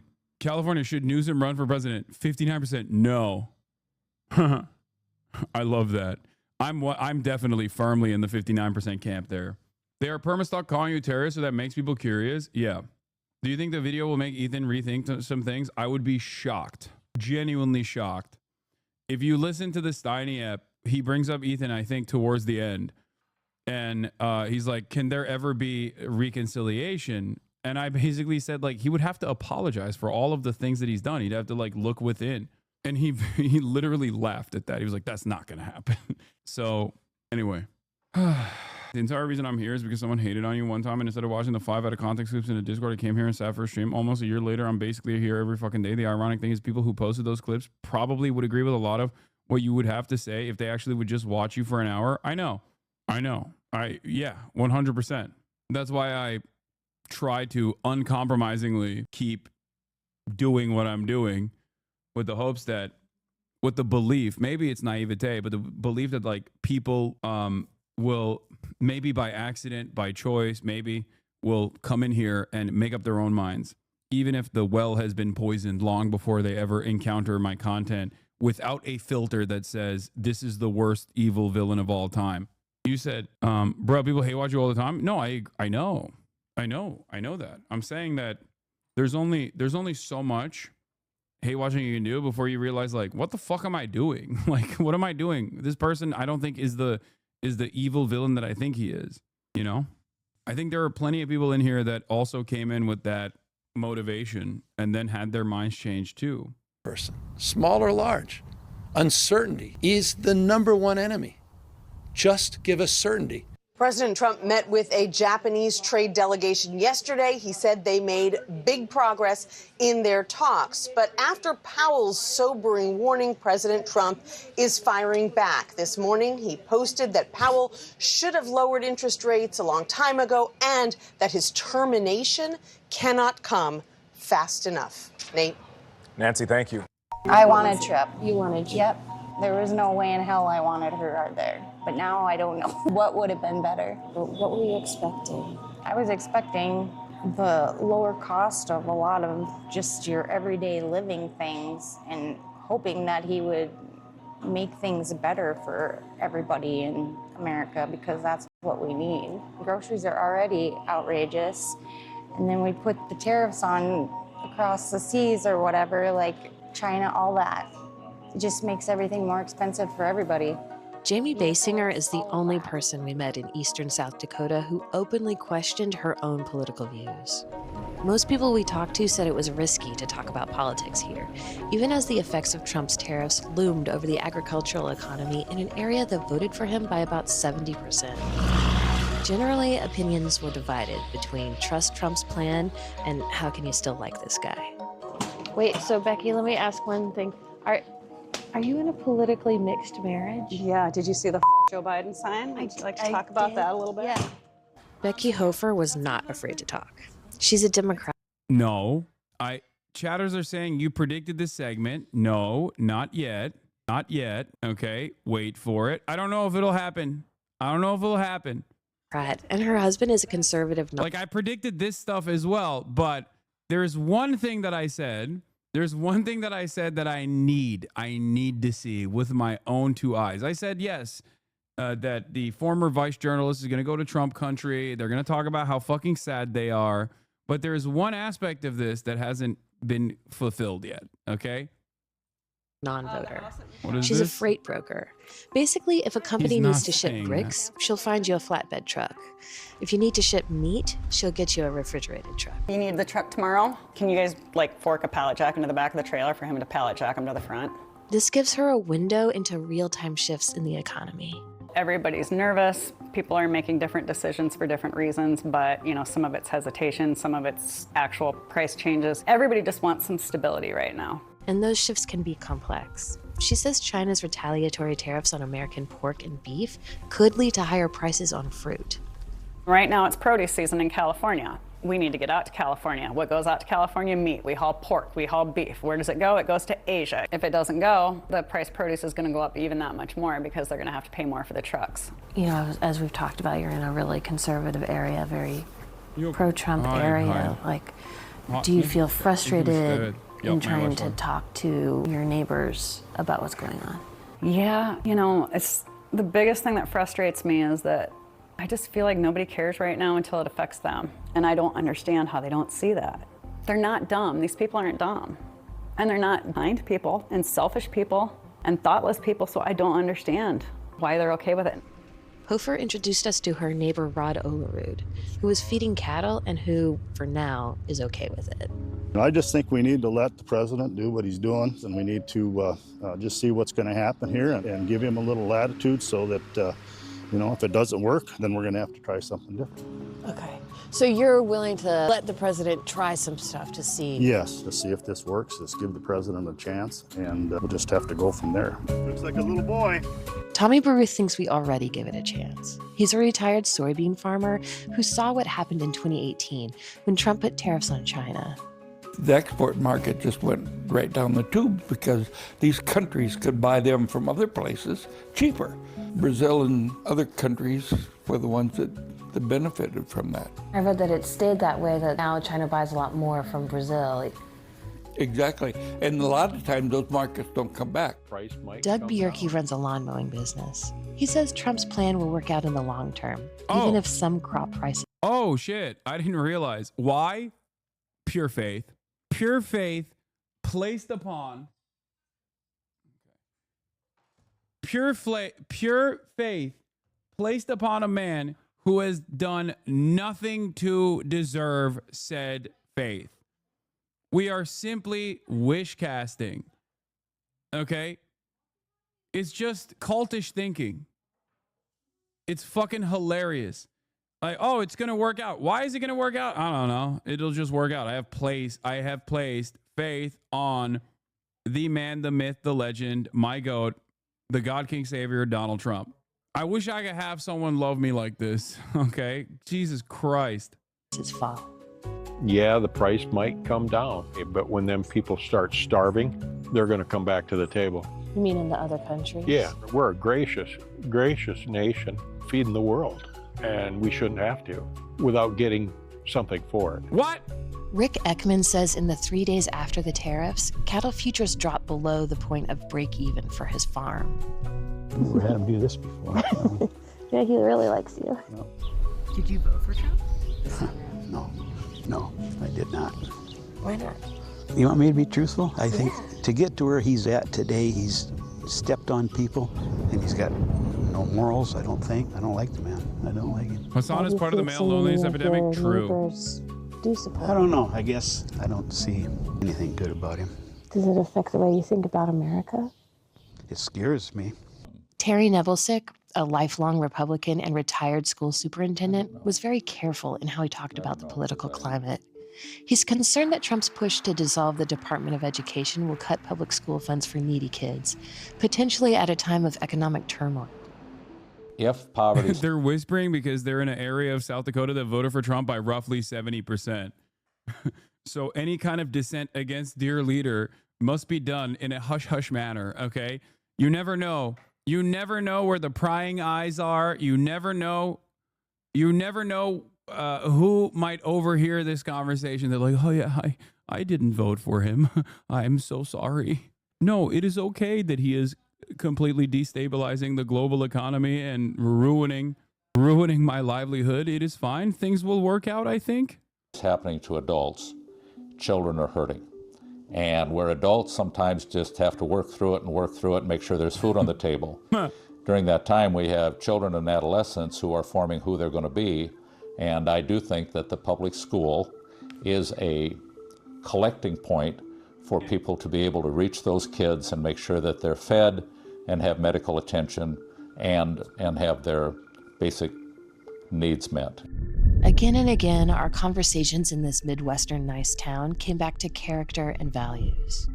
When Sheila and I raised our children, we taught them to be honest, not try to cheat anybody, to respect. Trump doesn't do any of those things. Do you find a lot of farmers around here agree with you, or are they fans of Trump? This is a very Republican state. I think it's too soon for them to say they're wrong. Ellie, I love the conversations that you are able to bring to us and bring to light. Given everything that we just saw, do the Trump supporters that you spoke to, do they regret their vote? I get that question so much, particularly from people in bluer states, and again they say no. Right. They really put a lot of faith in him. One man described him as courageous, and they said people have told me they're willing to take a serious financial hit to their own personal finances in order to let him do his thing, because they really have faith in him, that he's the only one willing to do what needs to be done. To turn it around. I think that's fascinating that they are willing to say, I'm willing to take the hit. Yeah. Take that pain, but how long? That's that big question now. It's great to see you. Good to. Thank you. So, talking about the tariffs, obviously over the last several weeks, we've seen Donald Trump, the president, losing support among voters writ large over the tariffs. His numbers on the economy are going south. He's hemorrhaging support among independents on the economy. But what about Trump voters? Yeah, get ready for Holy Toledo. Voters, how do they feel about all this? One man can answer that question. He just happens to be the one man standing beside me right now, CNN Chief Data Analyst Harry Enton. Let's talk about Trump voters and how they feel. Do they regret their vote? I mean, this is the big question, right? I hear all these stories. It's funny how liberals constantly sold this lie that their country is noble and selfless, and now it's that exact false marketing that is destroying liberalism because Republicans are too stupid, so they fall for it, and too selfish, so they hate. You sound like a Chinese netizen with how poetic you got there. It's the highest order of praise I can offer any chatter one day. Stories, all these articles, all the Trump voters, they regret what they did back in 2024. I'm here to tell you, very few of them regret what they did back in 2024. What are we talking about? Trump voters looking back at 2024. We got a new poll out. The poll was conducted this month. Dude, oh hell yeah. What a fucking cult. Dude, oh, amazing. Amazing. What? Doomer TV. All people here already know this is happening. Give us what we need. How you learn from other edutainment creators. Reach us and not try and convince the Nazis. Guess chamber take lies. Be swole. Be who you wish, Bernie, and other people like you are, bruh. Bro, are you okay? What the fuck are you saying? What percentage would change their vote to a different candidate? We're talking just 2%, just 2%. That's not even a wide spot on the road. And then there's this additional 1% who say they would rather not vote. We're talking overall under 5% might or would have changed their vote. How do you not look at this and get doomer pilled? I mean, dude, it's cult. It's cult shit. It's a cult, baby. These people, I think, one, due to their anger and resentment towards institutions, and Donald Trump certainly is punishing those institutions, and two, due to a lack of alternative from their assessment, someone like Bernie or the Democratic Party adopting Bernie's messaging and being like a left populist movement in general, literally look at the situation and go, yeah, I got no other options. Who the fuck else am I going to vote for? The woke and gays? And because of that, I think Donald Trump could literally line them up and shoot them one by one, and the remainder would still say, nah, there's some purpose for this. There's some purpose for this. There's a higher purpose here.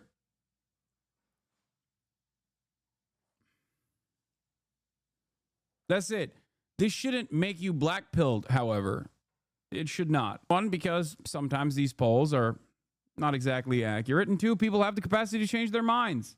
You can try to ease that process of mind changing by ensuring that people do not feel resentful or embarrassed or silly. I know we like to have fun looking at, the soybean farmer that's like in tears saying, I voted for you, Mr. President. Please, I'm begging you not to do these terrorists. What are you doing? You're killing my family. Okay. And there is a reason for that. I mean, sometimes we're going to, enjoy the ride a little bit because we're getting fucked over in this process too. Might as well enjoy the show for the brief moments. But ultimately, when you're addressing people in the real world, you shouldn't do that. You shouldn't be fucking annoying, smarmy, elitist. You should do everything in your power to be open-minded, understanding, demonstrate empathy, and recognize that everyone has the capacity to change. But more importantly than these guys who don't who are voting for Donald Trump and haven't changed their minds yet, there are plenty of people who are inactive that you can organize. There are plenty of people who did not vote that you can get on board. So it's not just the Trump voters that you can change the minds of. Even though plenty of them can have their minds changed, the reason why they haven't had their minds changed is not just because of their cult-like thinking, but because there is no alternative that they see as an earnest counterbalance to all of the madness and mania of the Trump regime. Vote Donald Trump voters back in 2024, and then you ask, okay, the same question to Kamala Harris voters, and it turns out the numbers are rather similar. So if there was a repeat, if folks got to be able to redo their vote that they had back in 2024, would the result be any different? I doubt it would be. I doubt it would be, or it would still be extremely close. The bottom line is, for all this talk of Trump voters regretting their vote, in the numbers, it really just doesn't show up, John. So the stickiness with Trump voters and President Trump in this presidency, how does it compare to his first presidency? Yeah, okay. So, I was interested in sort of a historical analogy here, sort of, does this look similar or different from back in 2017, looking at 2016? Well, the reason why the felt bad about my voters in 2017 was a higher percentage. Well, despite the fact that demonstrably he did less bad shit in that short period of time, for the record, is because a lot of new people were voting for him, assuming that he was an outsider, that was more moderate than the way that the media had presented him. Okay? That's a big part of the reason. It wasn't because of the impact of his policies, but more so that he was new. Like people voted for him. You're laughing when I say moderate, but yes, I think you forget how people perceive Hillary Rodham Clinton, okay, for a lot of good reason and also even insane ones. You literally are talking about a group of voters that range from saying she is a pedophilic vampire to people that directly see her as the human manifestation of like all of the out of touch elitist technocratic approaches that have ruined the economy for a lot of people in the Rust Belt. And for others, the person who did Benghazi, which was such a big deal, the Benghazi and the butter emails. Both of those things are true. No, she's not a vampire.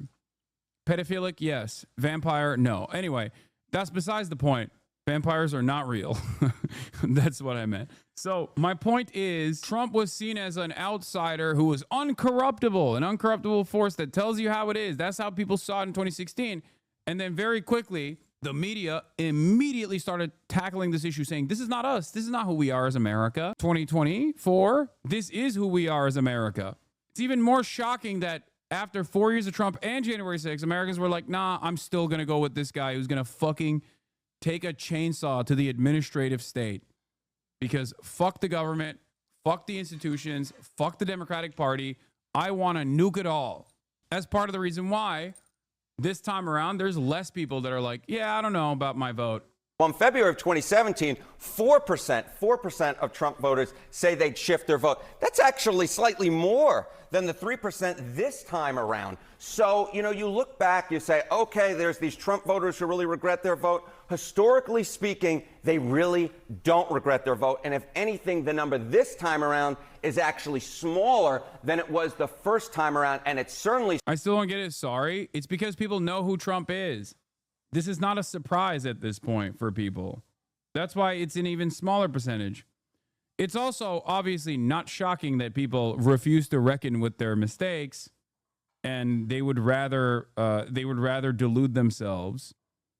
They would rather delude themselves into thinking, no, I still made the right choice. Things will work out, Smaller than the number we saw coming out of 2020, of course, after the events of January 6th. So the bottom line is this. If there's some idea out there that Trump voters are going around, man, I wish I had voted for Kamala Harris instead of Donald Trump, the numbers say that is a fanciful universe. It really, for the most part, does not exist. What about the Republican brand in general? Any evidence that people are, leaving that brand faster than they're leaving the Democrats? Yeah, exactly. Yesterday we spoke about Trump's approval rating, right? But it's very important to note, nothing cannot beat nothing. That is, when you put two folks together or two folks against each other, the results might look different than just looking at one of them. And on this particular measure, which I think is so important, because what we saw in 2024 was Republicans getting a rare lead on party identification. It was a 1-point lead, according to Gallup. Look at where it was in an average of Gallup polls so far this year, plus 2 points for Republicans. If anything, the Republican brand has actually perhaps gotten a smidgen stronger, though these are within the margin of error. Very different from 2017, when Democrats held a 5-point advantage. And I'll finally note, this looks very much like the generic ballot trend, which in 2025 looks an awful bit like November of 2024, when Republicans, of course, won and held the House. Long way to say that the Democratic Party's incompetence and overall horrifying approval ratings is creating a situation where Trump continues to destroy the economy. Trump continues to destroy due process, rip apart the fucking Constitution. And yet people still go, best we got. When you say trans issue, I bet that right there is the greatest demonstration of what I'm talking about. Okay. The very fact that we still spend any time talking about trans people, which are such a tiny sliver percentage of the population, when all of the things that I just mentioned in terms of global markets on fire, American dollar dominance possibly on its way out, okay? Not immediately, but, accelerating the process. American empire dying, the mass layoffs at the federal level, the undermining of the regulatory agencies, undermining of the Constitution, undermining of due process, black bagging random people in the middle of the fucking street, and then openly admitting that you made a mistake and then refusing to listen to a unanimous Supreme Court decision to return this person. Like, all of that is insane. And yet people still want to talk about trans people. Do you understand? Do you understand how fucking insane that is? The fact that people can't recognize this as a distraction is so sad. And the only reason why people can't recognize this as a distraction is because there is no definable trait of the Democratic Party. The counterbalance against rising fascism in this country is nothing. is just a bunch of platitudes at best. It's defined perfectly by Cory Booker's 24-hour filibuster that was not even filibustering against a fucking bill. You understand? That's how the Democratic Party is defining itself as in this unique moment.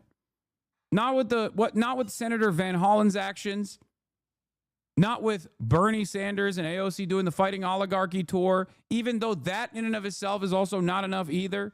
So for a lot of these people, it's just there's nothing. There's no definable characteristic of the party that is supposed to be not the Republican Party.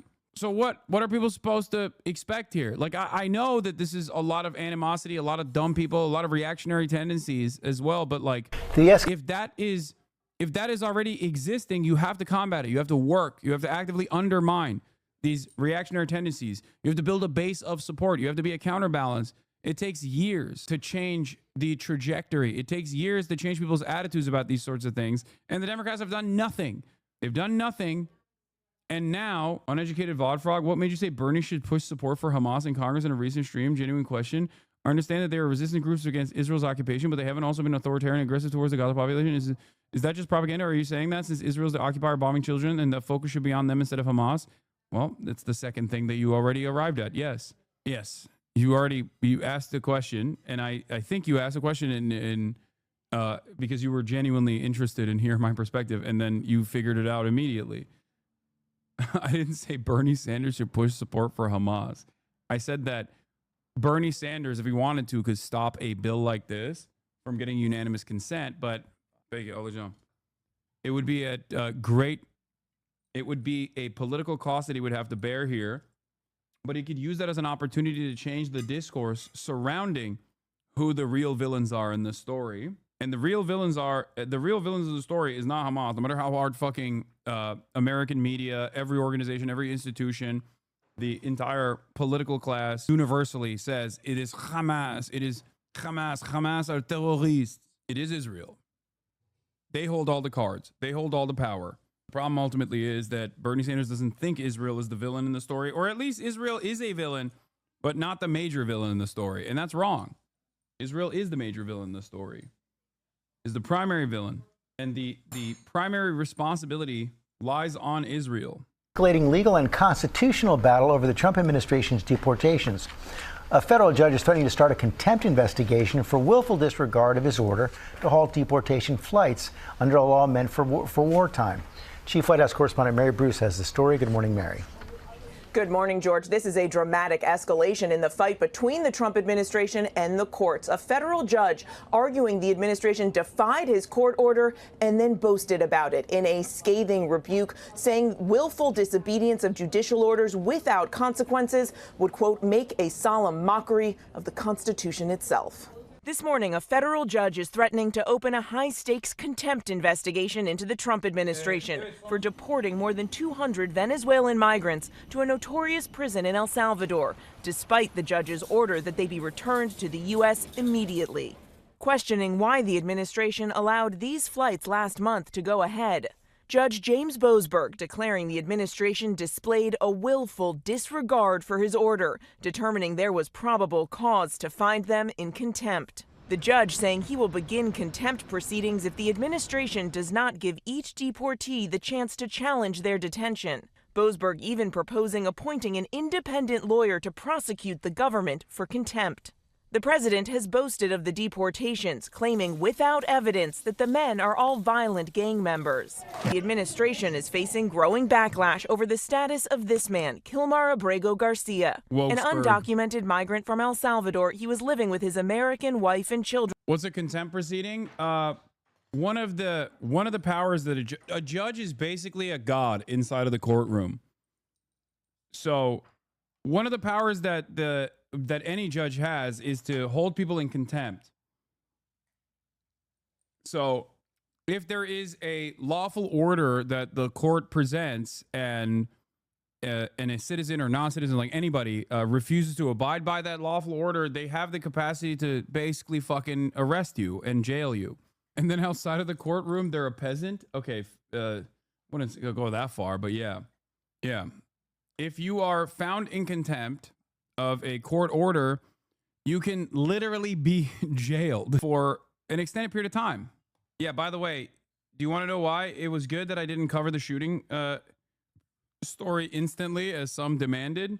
The local news affiliate that covered the story said that there were 5 deaths, and then they had to erase. They had to like literally go back on their initial coverage. So that's the reason why I don't immediately cover mass shootings. Okay, they had to rescind it. In Maryland when he was put on that plane, and retract the despite story. a 2019 court order that he not be deported to his native country because he might face danger there. A mistake the administration previously acknowledged. In a unanimous ruling, the Supreme Court ordered the administration to facilitate Abrego Garcia's release. But the president, who is paying El Salvador $6 million to keep the migrants, says it's up to that country to send him back. The entire purpose has been to bring Abrego Garcia home. Visiting El Salvador, Democratic Senator Chris Van Hollen says he asked the country's vice president why they're keeping Abrego Garcia. His answer was that essentially the Trump administration is paying the government of El Salvador taxpayer money to keep this person here despite the court order. The White House insists Abrego Garcia is a violent gang member, even though he has not been criminally convicted in the U.S. or El Salvador. In 2019, a confidential informant named him as a member of the MS-13 gang, but judges have found that evidence unconvincing. The White House now noting that in 2021, his wife obtained a temporary protective order against him, but no charges were ever filed, and that case was later closed. Now she's fighting for her husband's safe return, but the administration says that will never happen.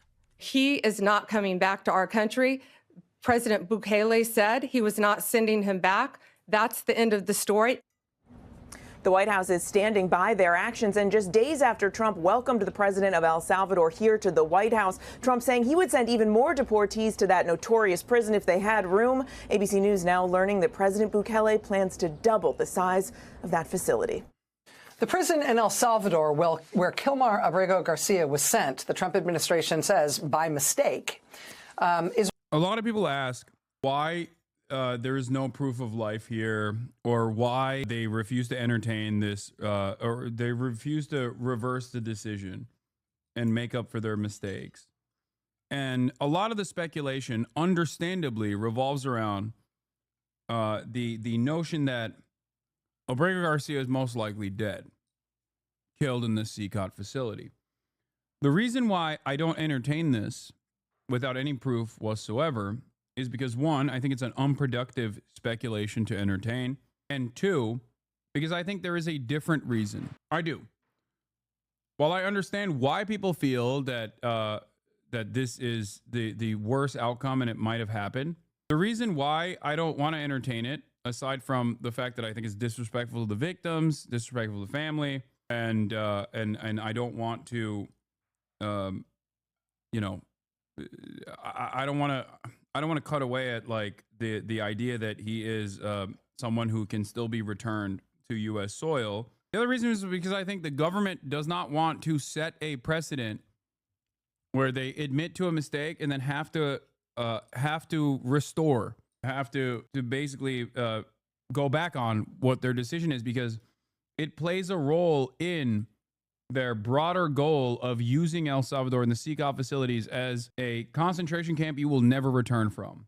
Their goal is to use El Salvador and CCOT as a concentration camp that you cannot return from, as a death camp functionally. It's a de facto death camp. The other reason is because it would offer direct voice to the cruelty inside of these facilities from someone who has been returned from these facilities. And I think that it would be too much for even the racist Americans to bear. That's why it would turn into Trump 1 with the deterrence policy that Trump 1 implemented quickly falling apart and even playing a role in Trump losing the election. The child deterrence policies were so horrible and so horrifying that it literally made Republicans go, okay, we don't want this. This is too much. Even racist Americans were like, all right, well, that's a bridge too far for me. They can't have that, especially because that would totally ruin their grand design here. That would totally ruin their greater goal, their greater cause, the ultimate goal of using this as a concentration camp or a death camp or a slave labor camp that is outside of the reach of America, even though it's not outside of the reach of America, obviously, but like to claim that it is outside of the reach of America. Is one of the largest maximum security prisons in Latin America. In recent weeks, that prison has become a kind of photo op for members of the Trump administration and his Republican supporters in the U.S. Congress. Homeland Security Secretary Kristi Noem toured the prison in March, posting an Abu Ghraib-style video and photos of herself in front of a crowded cell. This week, Republican Congressman Jason Smith of Missouri posted his own photo from inside the prison in El Salvador. So did Republican Congressman Riley Moore of West Virginia, who shared this photo, double thumbs up, in front of the cells of the prison. Today, another lawmaker arrived in El Salvador, this time a Democrat, and he's there for a very different reason. He is the senior senator from the state where Kilmar Abrego Garcia lived with his family until the Trump administration had him arrested and took him to this foreign prison in a move the administration, again, admitted was what they called an administrative error. Democratic Senator Chris Van Hollen of Maryland landed in El Salvador today with the hope that he might see Mr. Abrego Garcia or be able to talk to him.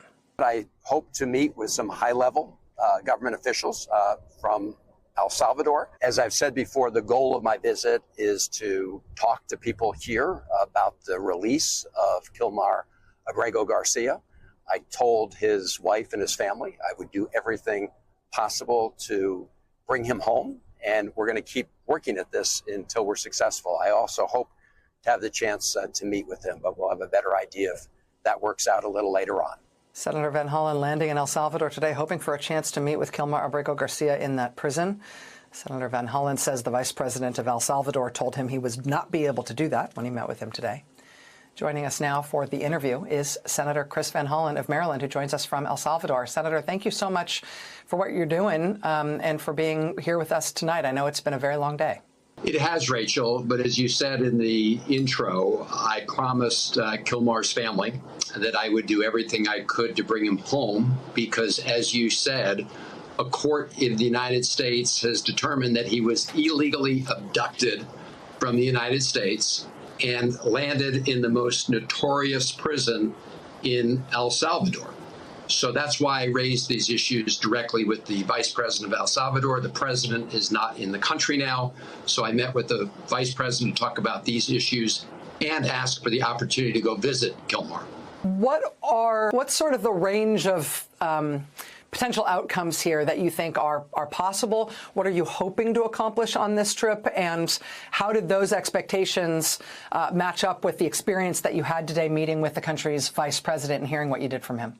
Well, my goal is to keep a spotlight on this issue until justice is done, until the 9-0 opinion by the Supreme Court is implemented by the Trump administration, which is ignoring entirely that order that they need to facilitate his return. I asked the folks at the embassy whether they'd been ordered by the administration to do anything to facilitate his return. The answer was no, so they're clearly not in compliance. And I said to the vice president of El Salvador, look, you've got somebody in your worst prison, the prison for terrorists, who the United States court has said has committed no crime. And so I asked him if he had any evidence that Kilmar. The United States, much like many other countries, also has a non-extradition policy for prisons that are even worse somehow than American prison conditions, for the record. And that is for people who have done crimes on Salvadoran soil. So if an American citizen had done a crime on a Salvadoran soil, the U.S. literally would not send the American citizen to El Salvador up until this administration that is entertaining people that have done crimes as Americans on American soil to be shipped off. This, in the United States history, has never happened. Okay? Exile is not a thing that the United States government has ever done.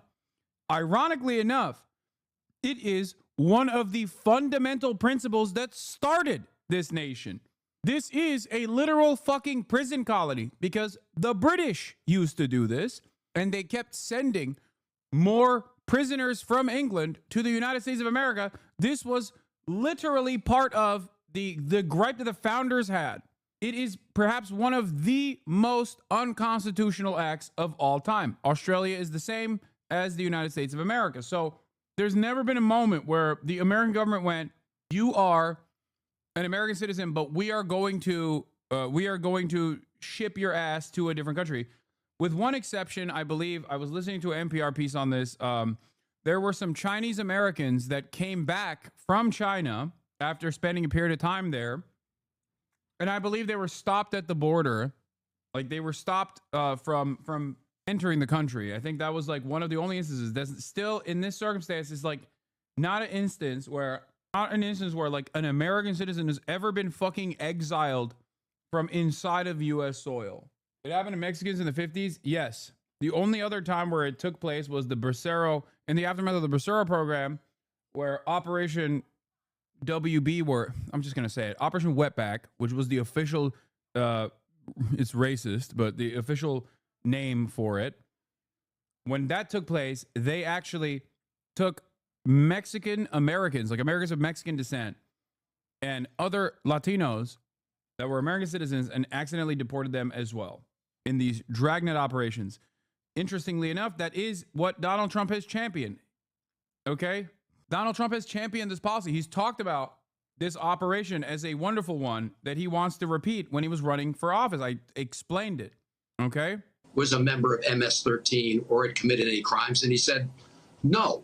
So I asked him why he was keeping Kilmar in prison here, and his answer was that essentially the Trump administration is paying the government of El Salvador taxpayer money to keep this person here despite the court orders. So my goal, Rachel, is to make sure that we keep the spotlight on this issue because I think it's unsustainable. It's unsustainable to continue to keep a person who has not been convicted of a crime in the worst prison in El Salvador when the Trump administration admitted itself to a judge that this was a mistake. But instead of fixing the mistake, they fired the Justice Department lawyer who admitted it was a mistake. I just want to underscore what you just said there, that you were told by the U.S. Embassy in El Salvador that they have received no request from the White House or from the Justice Department, from any other entity in Washington, asking them to take any steps to obtain the release of Mr. Abrego Garcia. Presumably, it's the local U.S. officials at the embassy there who would be the relevant point of contact, the first point of contact for the U.S. government trying to attain that outcome, correct? Well, that's exactly right.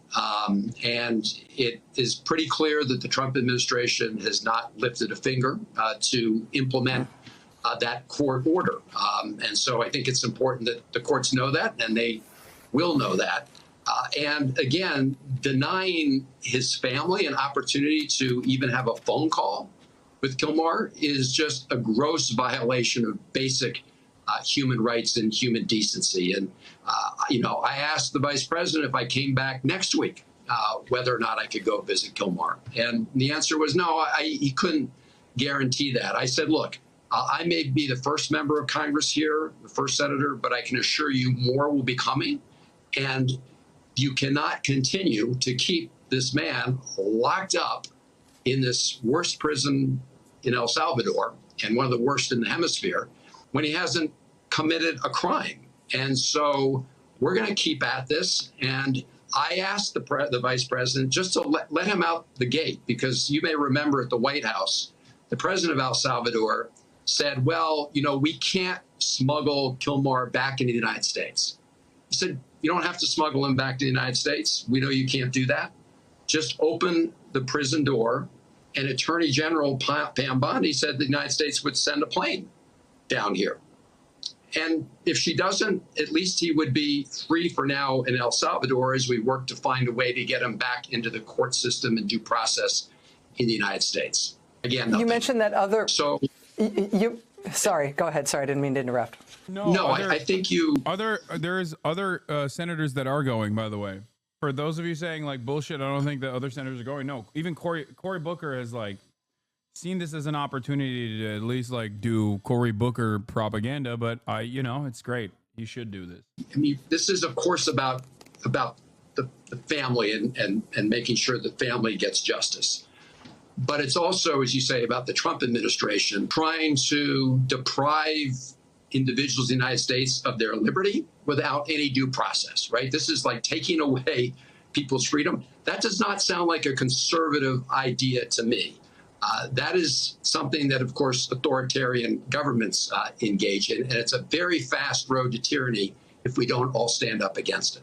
You mentioned the possibility, and now it seems like the likelihood that other members of Congress are going to make their way to El Salvador.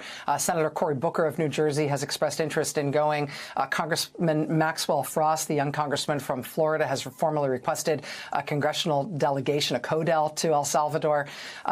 Given that a couple of the media tour sadly reflects the values of the Democrats. I don't care, man. What are you talking about? Who gives a fuck? Yes, it's done for optics, but you're putting bodies on the line. It's fine. Why the fuck don't you run for office instead of just constantly shitting on every single Democrat in government all the time? This is literally me defending Democrats in government. What are you talking about?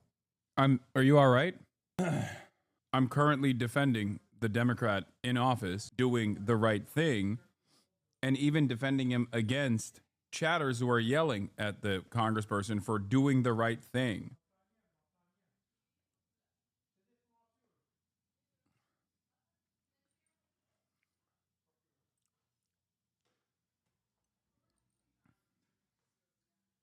of Republican members of Congress who are supporters of what Trump has done using this prison have somehow gotten into the prison and been able to take photo ops there, given that the Homeland Security Secretary, Kristi Noem, was able to get in and do a photo op there. I wonder what you make of the El Salvadoran government sort of opening the door to allow Trump administration officials and Republican supporters of President Trump in there to make essentially social media content while still denying you the opportunity to get inside. Well, you're right. That's clearly what's happening. I mean, you have the government of El Salvador, the president of El Salvador, make this deal with the Trump administration. I think it's $15 million that the Trump administration is going to be paying El Salvador to essentially take these folks from the United States who have been denied due process in the case of Kilmar. And again, Republicans seem to be happy to take photo ops at this site and celebrate the fact that the President of the United States is ignoring court orders and that the government of El Salvador is keeping this guy locked up who's committed no crime at all. So I do think, though, by the way, this will also perfectly demonstrate why I'm so resentful all the time of the idiotic notion presented by Nancy Pelosi time and time again, which is that there is we want a strong Republican Party. This is not normal. The Republican Party is not Trump, and Trump is not the Republican Party. There's a different Republican Party out there. No, there isn't. Shut the fuck up. You are a delusional monster at this point. If you go, oh, there's got to be a real Republican Party out there, a strong Republican Party. It's like, no, you don't want that. The Republicans never say we want a strong Democratic Party. They've never said that because they're not fucking stupid. Here it is, your strong Republican Party in full display. This is what the strong Republican Party does. You like it? I certainly don't.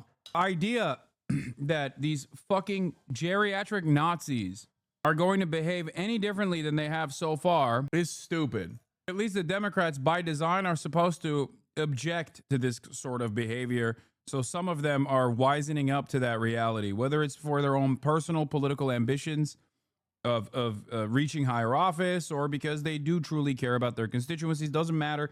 They're doing something. The Republicans, on the other hand, this is what they're doing. This is what they were voted in to do. As we continue to put the spotlight on this injustice, that they ultimately will have to let him go. I believe that will be the case because I believe people will keep pressing for justice. Maryland Senator Chris Van Hollen joining us live tonight from El Salvador. Sir, thank you again for making time to be here and helping us understand this and explain it to our audience. Please keep us apprised. I know a lot of people are worried about you being there, given what's going on between our government and the government of El Salvador and the kind of language used by their president in talking about this standoff. So please be safe, keep us apprised, and we'll look forward to having you back on soon. What's he going to do? Will do. Thank you, Rachel. You're literally acting like a panican right now, loser. A panican about something that already took place? What are you talking about? The Joe Rogan Experience. But then there's also legitimate arguments on the other side. Like the other side is making a very legitimate argument about the right to due process if you get processed and shipped out of the country and put in a prison in El Salvador. You know, what is the quote? Was it Benjamin Franklin's quote about innocent and that it's better to allow 10 guilty people to go free than one innocent person arrested? You know, I'm on that side of things. Yeah. That's I think due process exists for a reason, and the reason is... I told you. This is how it begins. There's only so much insanity that even the ape man and his supporters are going to take. This is how the process begins. The process of discontent begins amongst the ranks, amongst those in the margins who go, maybe this wasn't the best decision. I still like Trump. I think he can restore order here and right this wrong. It is horrific for someone to be accused of something they didn't do, be imprisoned for crimes they didn't commit, and then live in a cell, live in a cage with a bunch of people who did commit shit. Here it is, Benjamin Franklin. It's better 100 guilty persons should escape than one innocent person should suffer. That is wisdom. Yeah. That has survived hundreds of years. It's incredibly accurate, and it is the foundation of freedom. Like, we have to make sure that these people are actually guilty, otherwise we become monsters. You can't, like, what is that? When you fight monsters, be careful that you don't become one. Become one. Yeah. Yeah. That's very important. It's very important. You know, you can't do that. But also, you also have to deal with the fact that the current administration is dealing with the past administration allowing known bargaining. He's in the bargaining phase. I'm telling you, what you're watching is the bargaining phase of the process. He's like, oh, well, you know, all the previous lies that Trump told me that caused me to vote for him, I have to maintain are real and true, right? Otherwise, I have to recognize my mistake. Yeah, he's going through it. Gang members and terrorists to go right through the border unchecked, that a lot of them they know got through.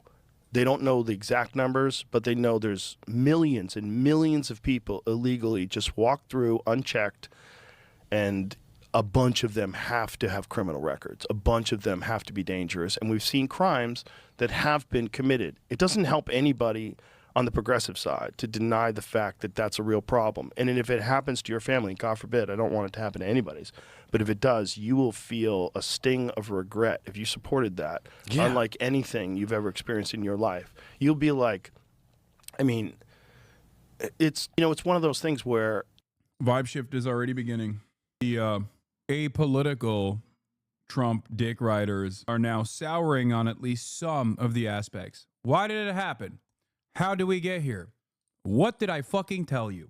If there is enough counter messaging on the cruelty of these actions and the media starts covering it because Democrat leadership is making a big fuss about it, then people are going to be more aware of the actual impact, the actual consequences of these decisions.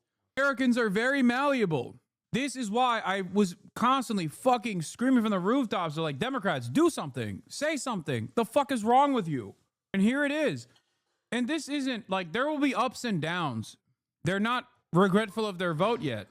And they might never be regretful of their vote.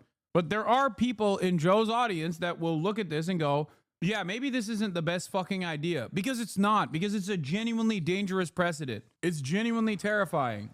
I'm glad that I'm at least vindicated for once in the right direction, where I said, if Democrats start making a big fuss about this and the media starts adequately covering the fucking cruelty of this deportation regime, then people are going to start souring on the mass deportation protocols.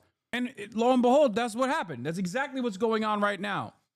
This is just the beginning. It's going to get worse.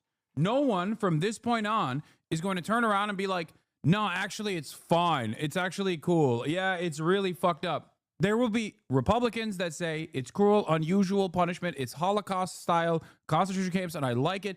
But there are plenty of people in the margins that will not like this.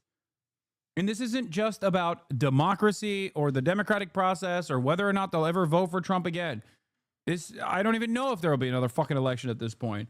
But the only way to stop that from happening is if there is an alternative out there, an alternative that speaks to the anger and resentment that a lot of people are experiencing, and an alternative that actually speaks to the dangers of this administration with great focus on the individuals that are being harmed in this process, to generate stories that people can identify with. That's why I keep maintaining the position that although 90% of those who were unjustly deported to the CCOT facility have done nothing wrong and were along their process of getting either temporary protected status that they had already, or going through the court asylum application process, and they were falsely deported to this fucking torture slave labor camp. The one that everyone is talking about is Abrego Garcia. The reason why they're talking about this is because the administration fucked up and admitted to wrongdoing. I will take that anywhere I can get. I've explained to you already that these things take time, but public sentiment shifting in this dramatic of a way will either push the contradictions to its ultimate demise, where there's gonna be a moment where this breaks, okay? Either it will break and the admin, in an effort to retain a theoretical democratic process, will capitulate to the mob, or they will start a harder enforcement mechanism, a more fascist enforcement mechanism, which will cause people to fight back.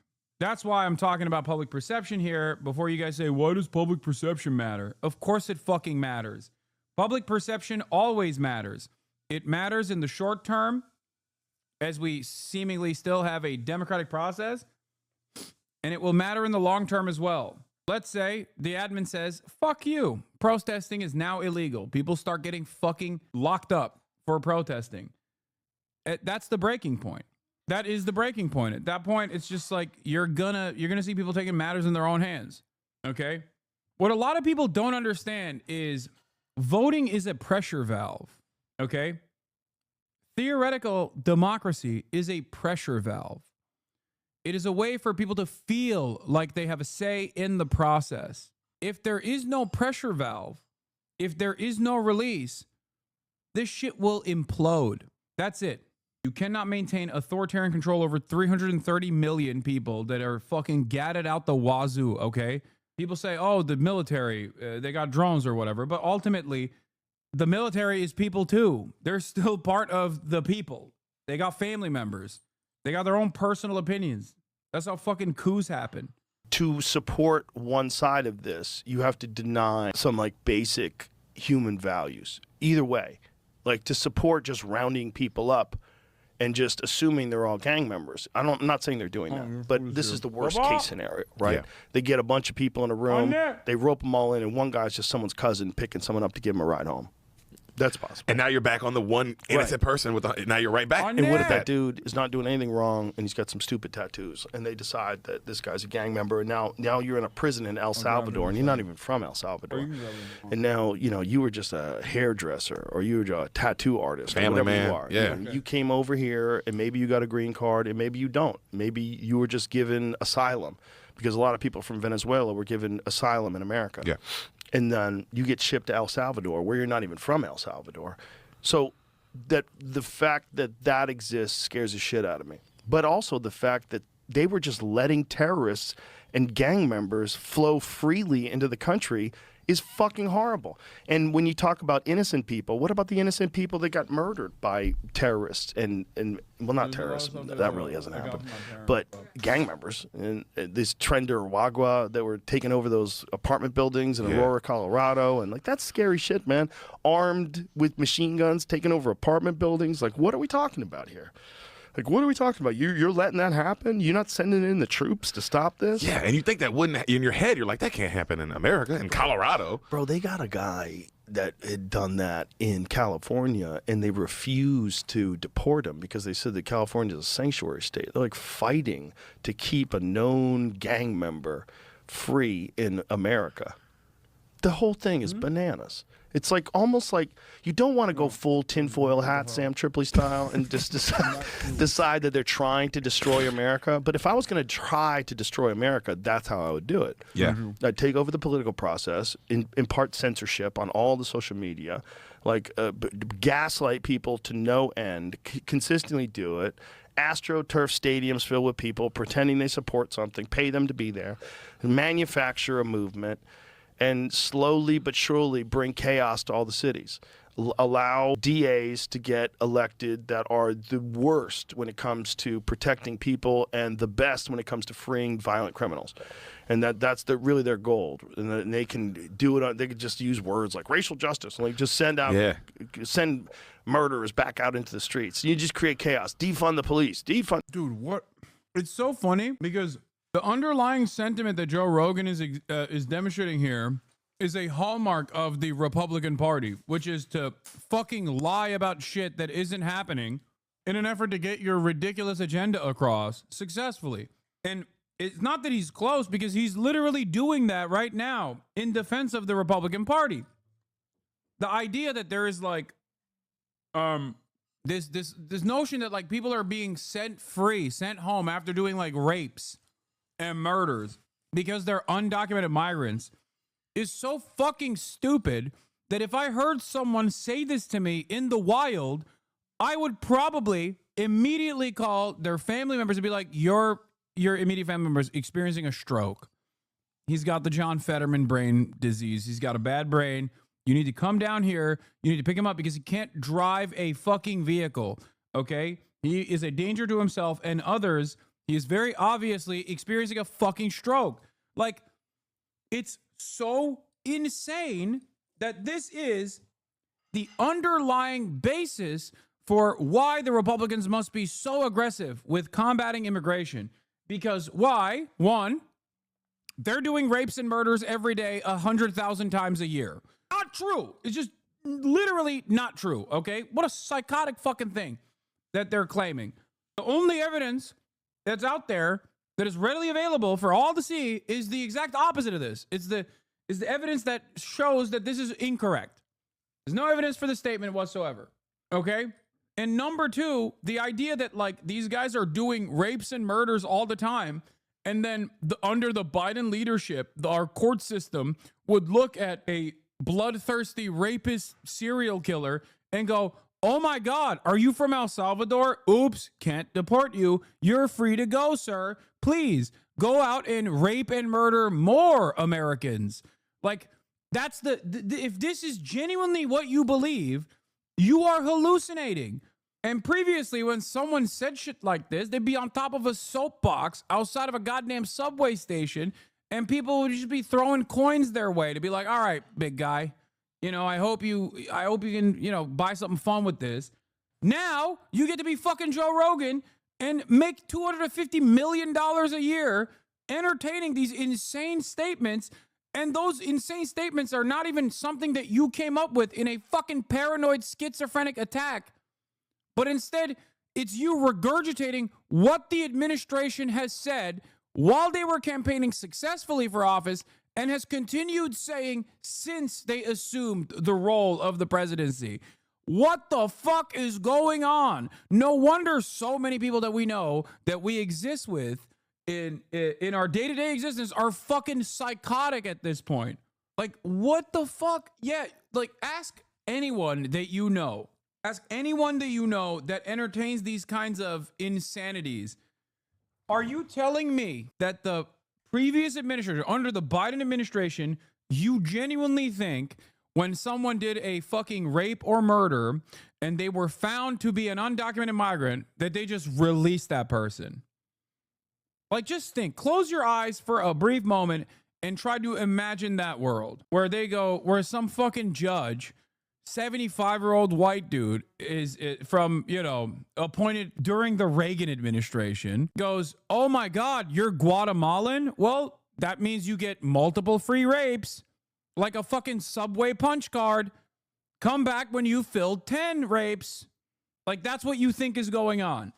They're just fucking letting rapist, drug dealer, fucking Serial killers go free, roam free. And the cops are also a part of this, by the way. The brave, bold, beautiful piglets, the boys in the fucking blue, they also are powerless in the face of these woke judges who are letting fucking rapist murderers go free because they're undocumented.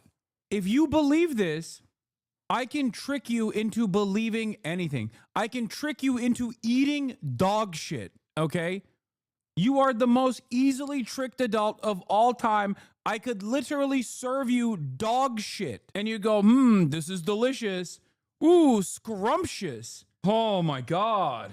And now you have no police. Like, if I wanted to destroy America, I would do it this way. I mean, what you just described sounds like a like a plan from another place. That's like, oh. If you wanted to destroy America. If we really wanted to, not with war, but let's just slowly let them kill themselves type stuff. And then have them at each other's back, at each other's throats, rather. You know, constantly have them fighting over political issues. Let's get rid of Roe v. Wade. They're a little too happy right now. Get rid of Roe v. Wade, and then the liberals are up in arms. How, you motherfucker?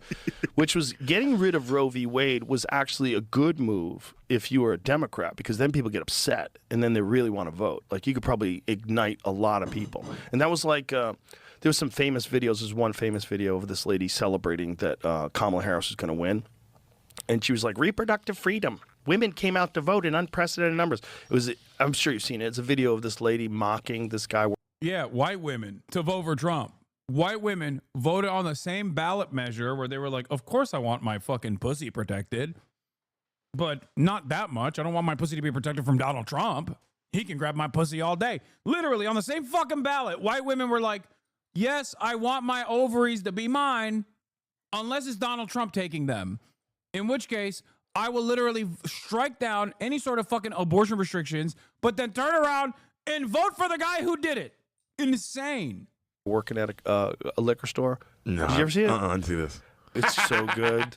It's so good because it's like this lady, and the way she's talking, like, you can't be a good person and talk to someone this way, or even about someone this way, and be happy in the way you're happy. Yeah. Like, it's like people like to be shitty to people and think that it's justifiable to be shitty if that person disagrees with you. So you can be shitty. Whereas the guy in this story is not being shitty to her at all, but she's being super shitty to this guy.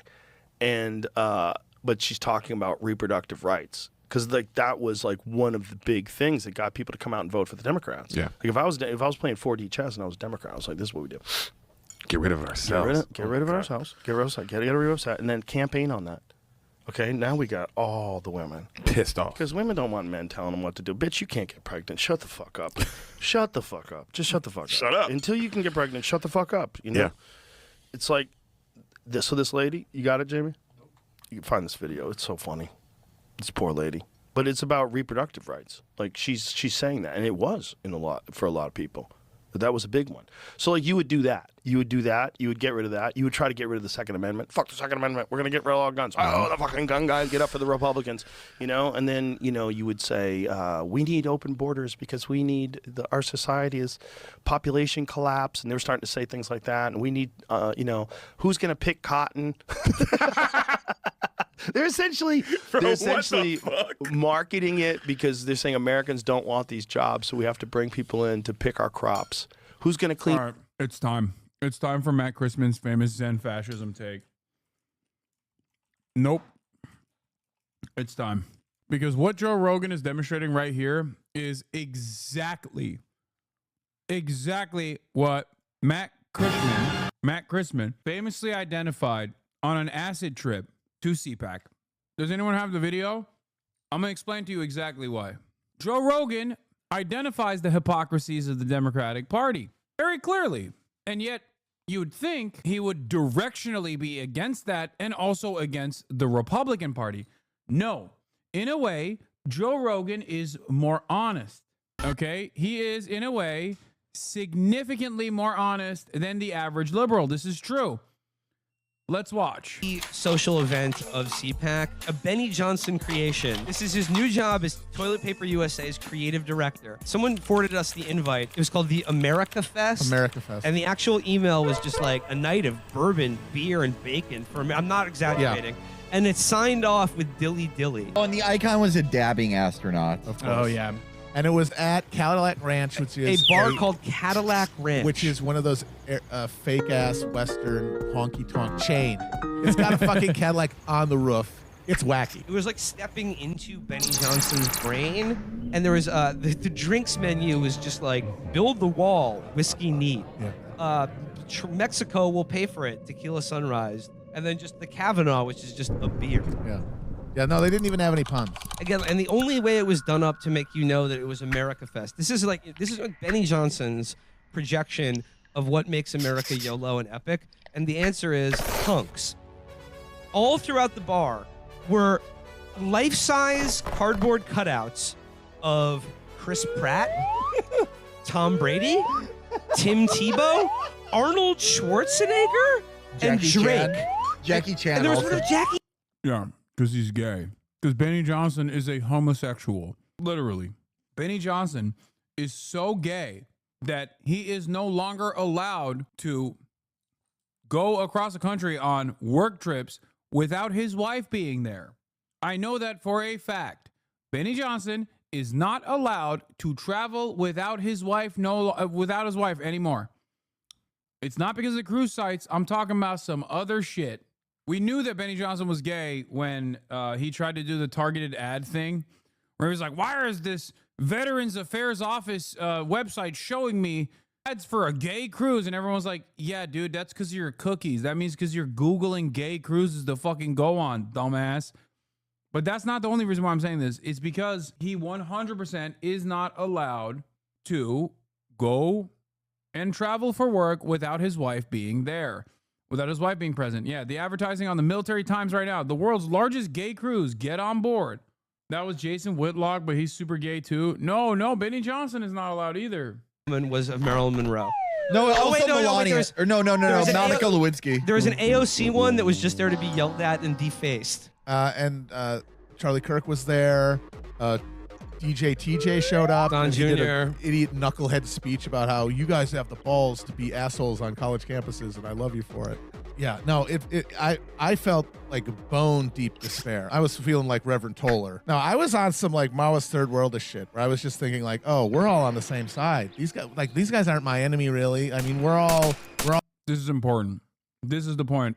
This is, I think, an incredibly important point to understand. No, I was on some like Maoist third worldish shit where I was just thinking like, oh, we're all on the same side. These guys aren't my enemy, really. I mean, we're all in the Imperial Core. We're all the exploiters. Like, we're the bad guys in this story. We need to be destroyed. Like, no disentangling me from them. We are all accountable for this. No, I felt deep despair. And I also finally got the concept of Zen fascism. These guys have embraced like a Buddhist concept of nihilism, where it's just, look, we found ourselves by total random act of fate to have been born at the end of this imperial moment.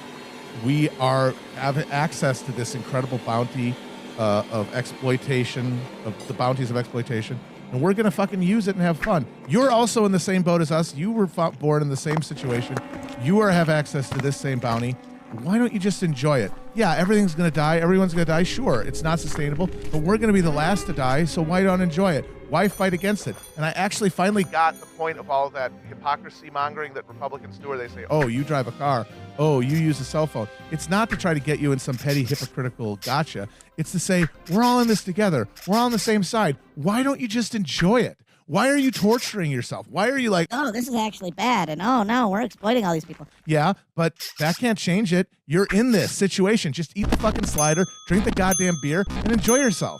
Trigger the libs. Have fun. Because they always have that voice in their head, and that's why they need to trigger libs all the time. They need to push it out. They've embraced this nihilism, but they also know what they've done, and so it's never going to be actually fun. They're never going to really be able to be decadent. They're never really going to be able to be purely hedonistic. They need to have an enemy that they can smite at any. Yeah, this is exactly what Asma's audience is. Yeah, 100%.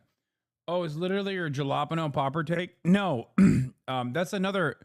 My jalapeno popper take is one that, ironically, old heads will remember as the bread theory. The Theory of Bread by Marxist-Leninist Marat Piker, or Chapo's very own Matt Christman's treat theory as well. I have a much more boring way of fucking explaining things, as I've always talked about, like the neoliberal abundance being an incredible tool to sedate the masses.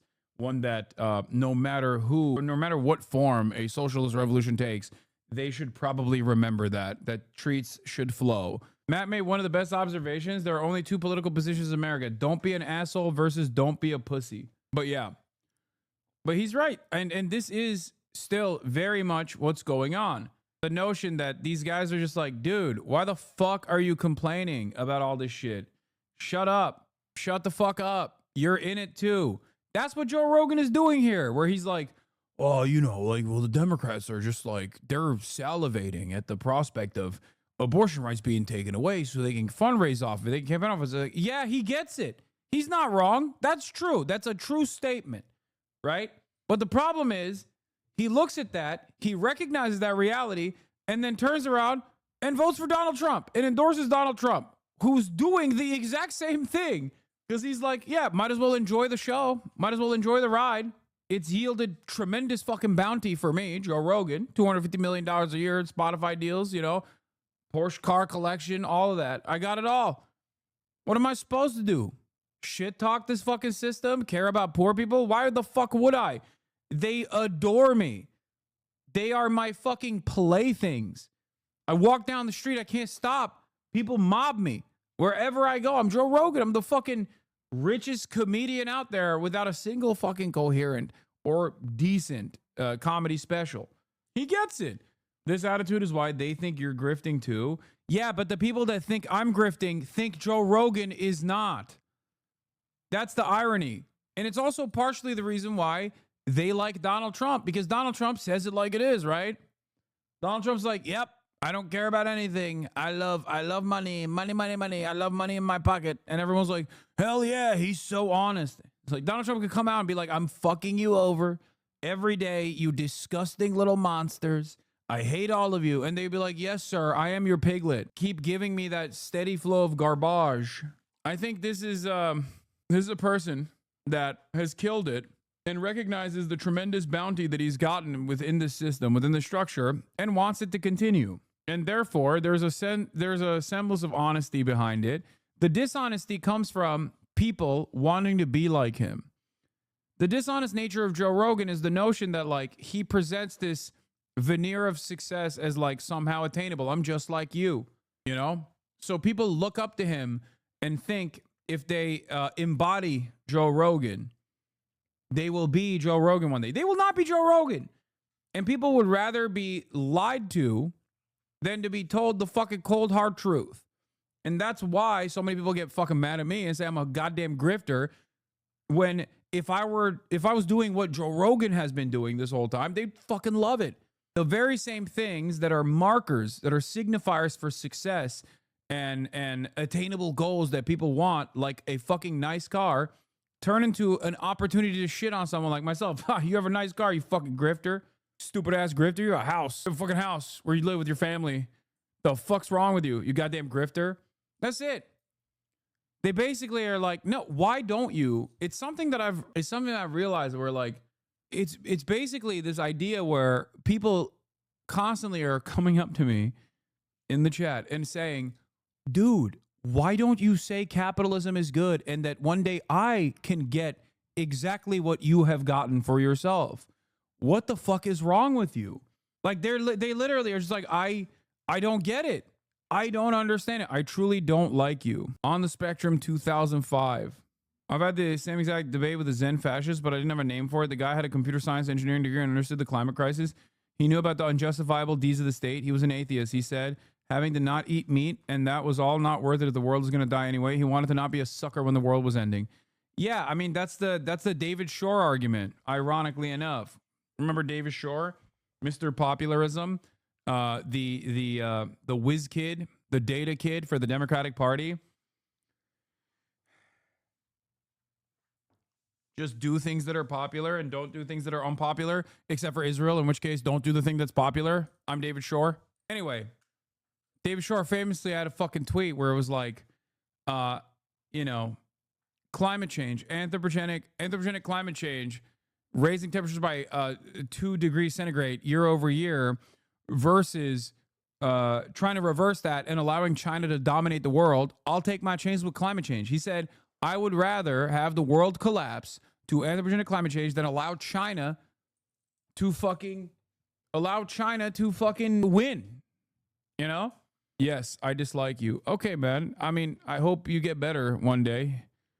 I don't understand why you literally have been in here with 952 messages for such a long time since 2024, only to turn around and be like, you got mic issues a month ago, and then coming back 1 month later to be like, I actually fucking hate you, dog. You know, I hope it's okay. I'm sorry. Oh no, I'm fine. You're just awful. All right. Well, I'm sorry, chatter. Anyway, I'm sincerely curious. Why haven't you aggressively pushed for to get on JRE? No, Joe Rogan will never have me on. I've criticized him way too much. Oh no, I'm fine. You're just awful. I don't understand what this is. Like, what are you gonna say? Why you're saying these things, or is just just a general vibe thing? Just everything about you, just awful. Okay, so it is a general vibe thing. Got it. Okay. Well, sorry. Your toilets. People are openly saying that. Like, not realizing how racist. She told him, she was like, who's going to clean your toilet if they get rid of all the Mexicans? It's like, what the fuck? Who said that? It was like on the View, one of those crazy View. One of those View bitches? One of them, or at least a show like that. You know what I mean? Yeah. Hilarious.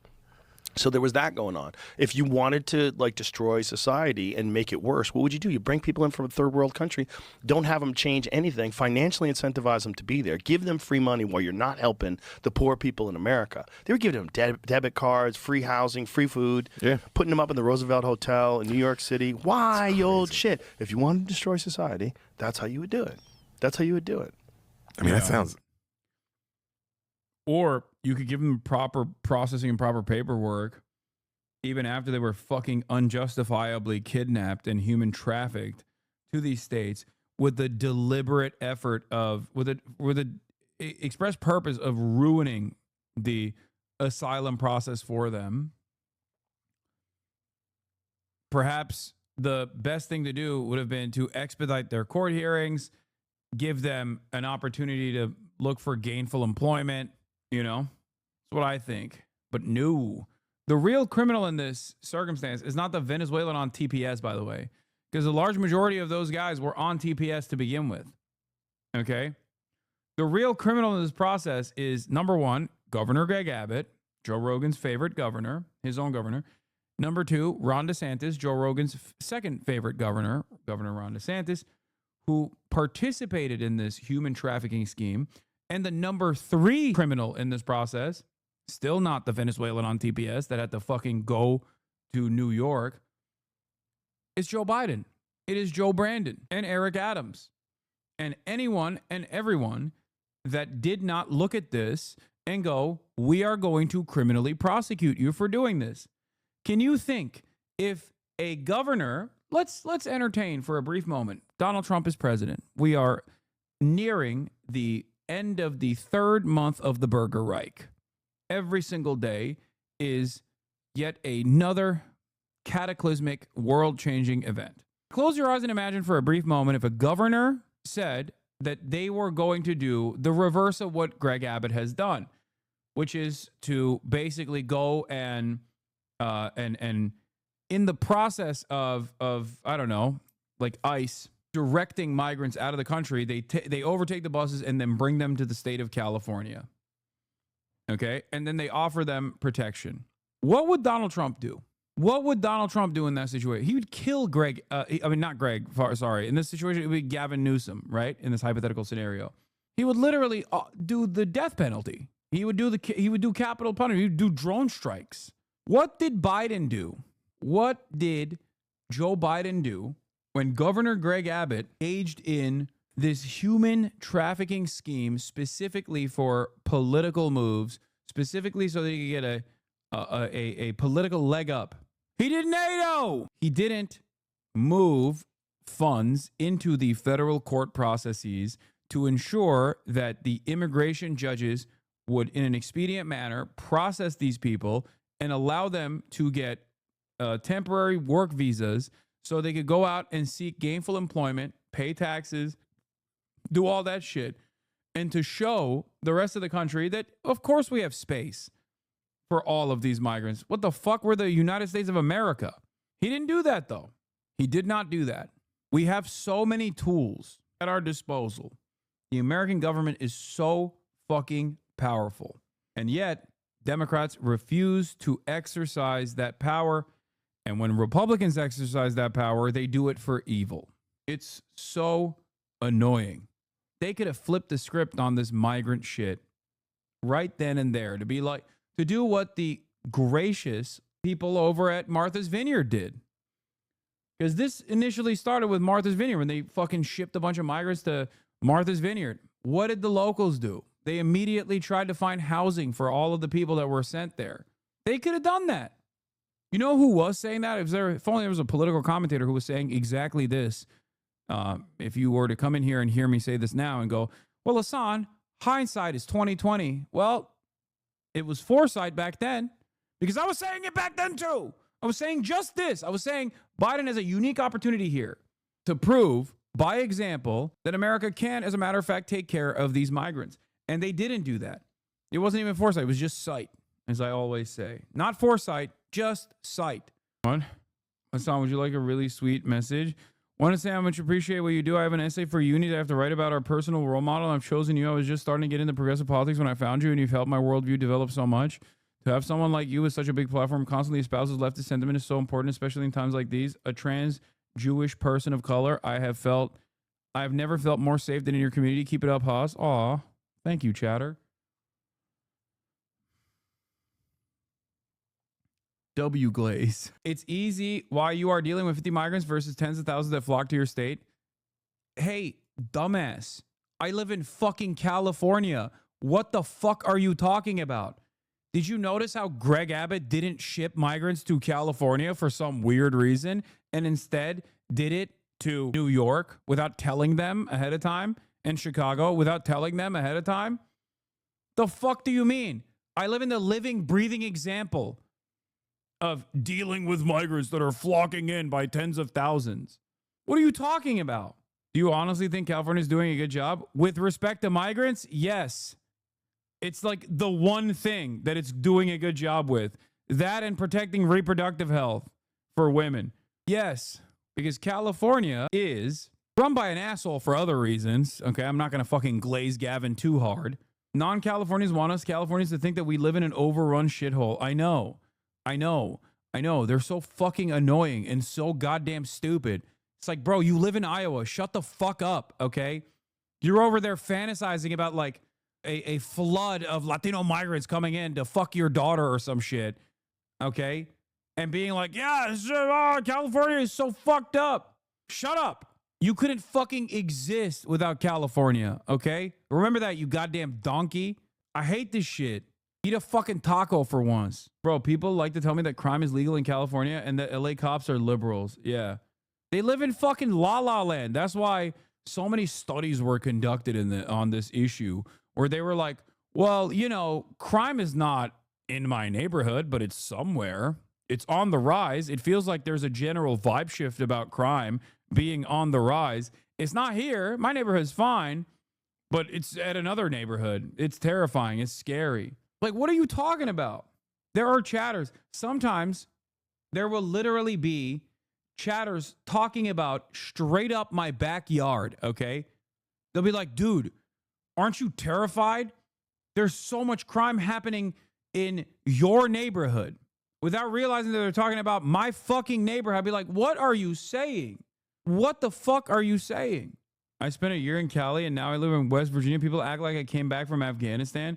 That's the hilarious part about this is because like West Virginia closely resembles the material realities of Afghanistan, ironically enough. And I say this as someone who's been to West Virginia. Like West Virginia versus California. What's closer to Afghanistan? A country that we destroyed, by the way, for the record.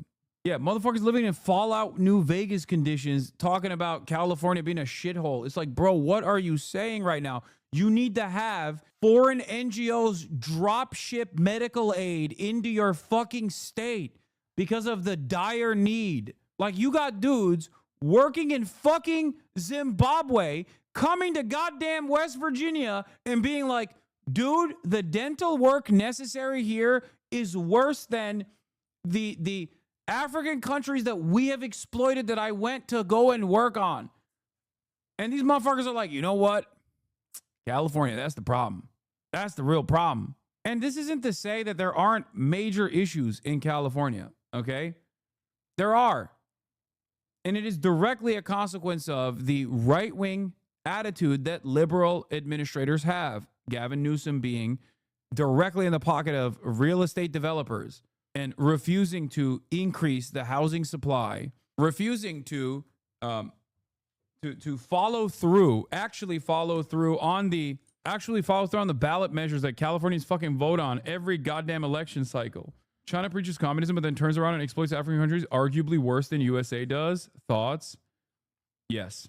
California is engaging in 400 years of chattel slavery any day now. You are so correct. This is before we talk about the IMF, the World Bank, also controlling their currencies. We're going to talk about other Western nations and their relationship to Africa.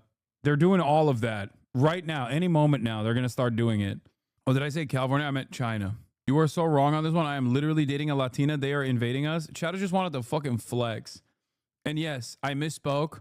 When I said California, I meant China, but also obviously California is under Chinese protectorate. Gavin Newsom is trying to rip the 5th largest economy on the planet away from the treacherous nature of America and offer it on a silver platter to China. Okay? The Californian Autonomous Zone. Why are you always shitting in the Midwest and the people in the Midwest? How is that not counterproductive? How did that work out for the Dems? How is it working out? Maybe look at y'all's suburbs instead of my backyard. I mean, what is the take here? What are you saying? West Virginia ain't fucking the Midwest, is it? Yeah, I talk about the Midwest. I talk about West Virginia. I talk about the shithole that California is too at times, including right now. One of the major problems here, due to Gavin Newsom's ineptitude or refusal to address any of the fucking problems as I was talking about earlier, until you came in to defend Iowa of all fucking places. Okay, goddamn, dude. Midwesterners, like, stop fucking chirping for once. Holy moly. Anyway, I'm not even talking about you. I'm talking about your fucking annoying neighbors that you hate. I'm talking about your fucking uncle that you despise and you come in here and complain about because you have to deal with him on Thanksgiving when he gets fucking drunk and starts running his goddamn mouth. You know exactly what the fuck I'm talking about. I'm talking about the people who are like, oh, California's a shithole. The ones you... What? Me to fucking coddle? What? I don't fuck with my family. Okay, exactly. So you understand who I'm addressing here. Shut the fuck up. Anyway, I can't even get through shitting on fucking California because the Iowan in the chat is losing his mind. But that's probably because he's in Iowa, so of course he's drunk by midday already. Anyway, as I was saying, we have a massive housing crisis in this fucking state. That housing crisis has caused homelessness to skyrocket, to explode. That creates an attitude around crime. That creates crime panic. It makes people think, oh my God, there's so much crime happening all the time nonstop because you see fucking homeless people on the streets. You're mixing up Iowa and Wisconsin. Don't act like motherfuckers in Iowa are also not day drunk. Like, it's also the most Midwestern trait to be like, nah, that's just Wisconsin. That's not us. Okay. What about Ohio? Anyway, new poll from the Fire Org, which is like a right-wing org, by the way. They're not a good organization, but even when push comes to shove, even they are like, come on, this is ridiculous. Americans oppose deporting student visa holders for expressing pro-Palestinian views by a 2-to-1 margin, 52 to 26%. Not based. Where's Asmongold? Where are the Asmongoldians who thought this is based? Americans also oppose deporting green card holders for pro-Palestinian views, 54 to 23%. Perhaps a competent opposition party would take notice of this and make a much larger fuss about it instead of quietly being like, well, you know, some of these fucking anti-Semites deserve it. Well. I'm shocked. I'm shocked to find out that the average American isn't such a fucking bloodthirsty sociopath. Well, I don't get it. It's an 80-20 issue. This is why people like Scott Jennings on CNN constantly say Dems are taking 20 side on 80-20 issue is so wrong. They're projecting their fringe beliefs on the majority, not realizing Twitter's a cesspool of right-wing thought right now. Most Americans aren't on Twitter, though. Oh, it's funny because you just said, but we just looked at a poll that said Trump voters are perfectly fine with them. This is all pretty confusing. No, dude. It's only confusing if you think that there is a coherent through line in American politics, and it's not that the median voter is not just a collection of a bunch of different issues that are oftentimes diametrically opposed to one another. This is another thing that I always repeat all the time. If you try to make sense of the median voter in America, you will go fucking insane. People do not know what the fuck they're voting for oftentimes until it's far too late, and they start seeing the consequences of their actions. The consequences of what the administration they voted for are doing to them. And also, these polls are not just on voters, but instead on people who don't vote as well. And a fuck ton of people don't vote. I'll give you a great example of the inconsistency in the mind of the average American psycho. Okay?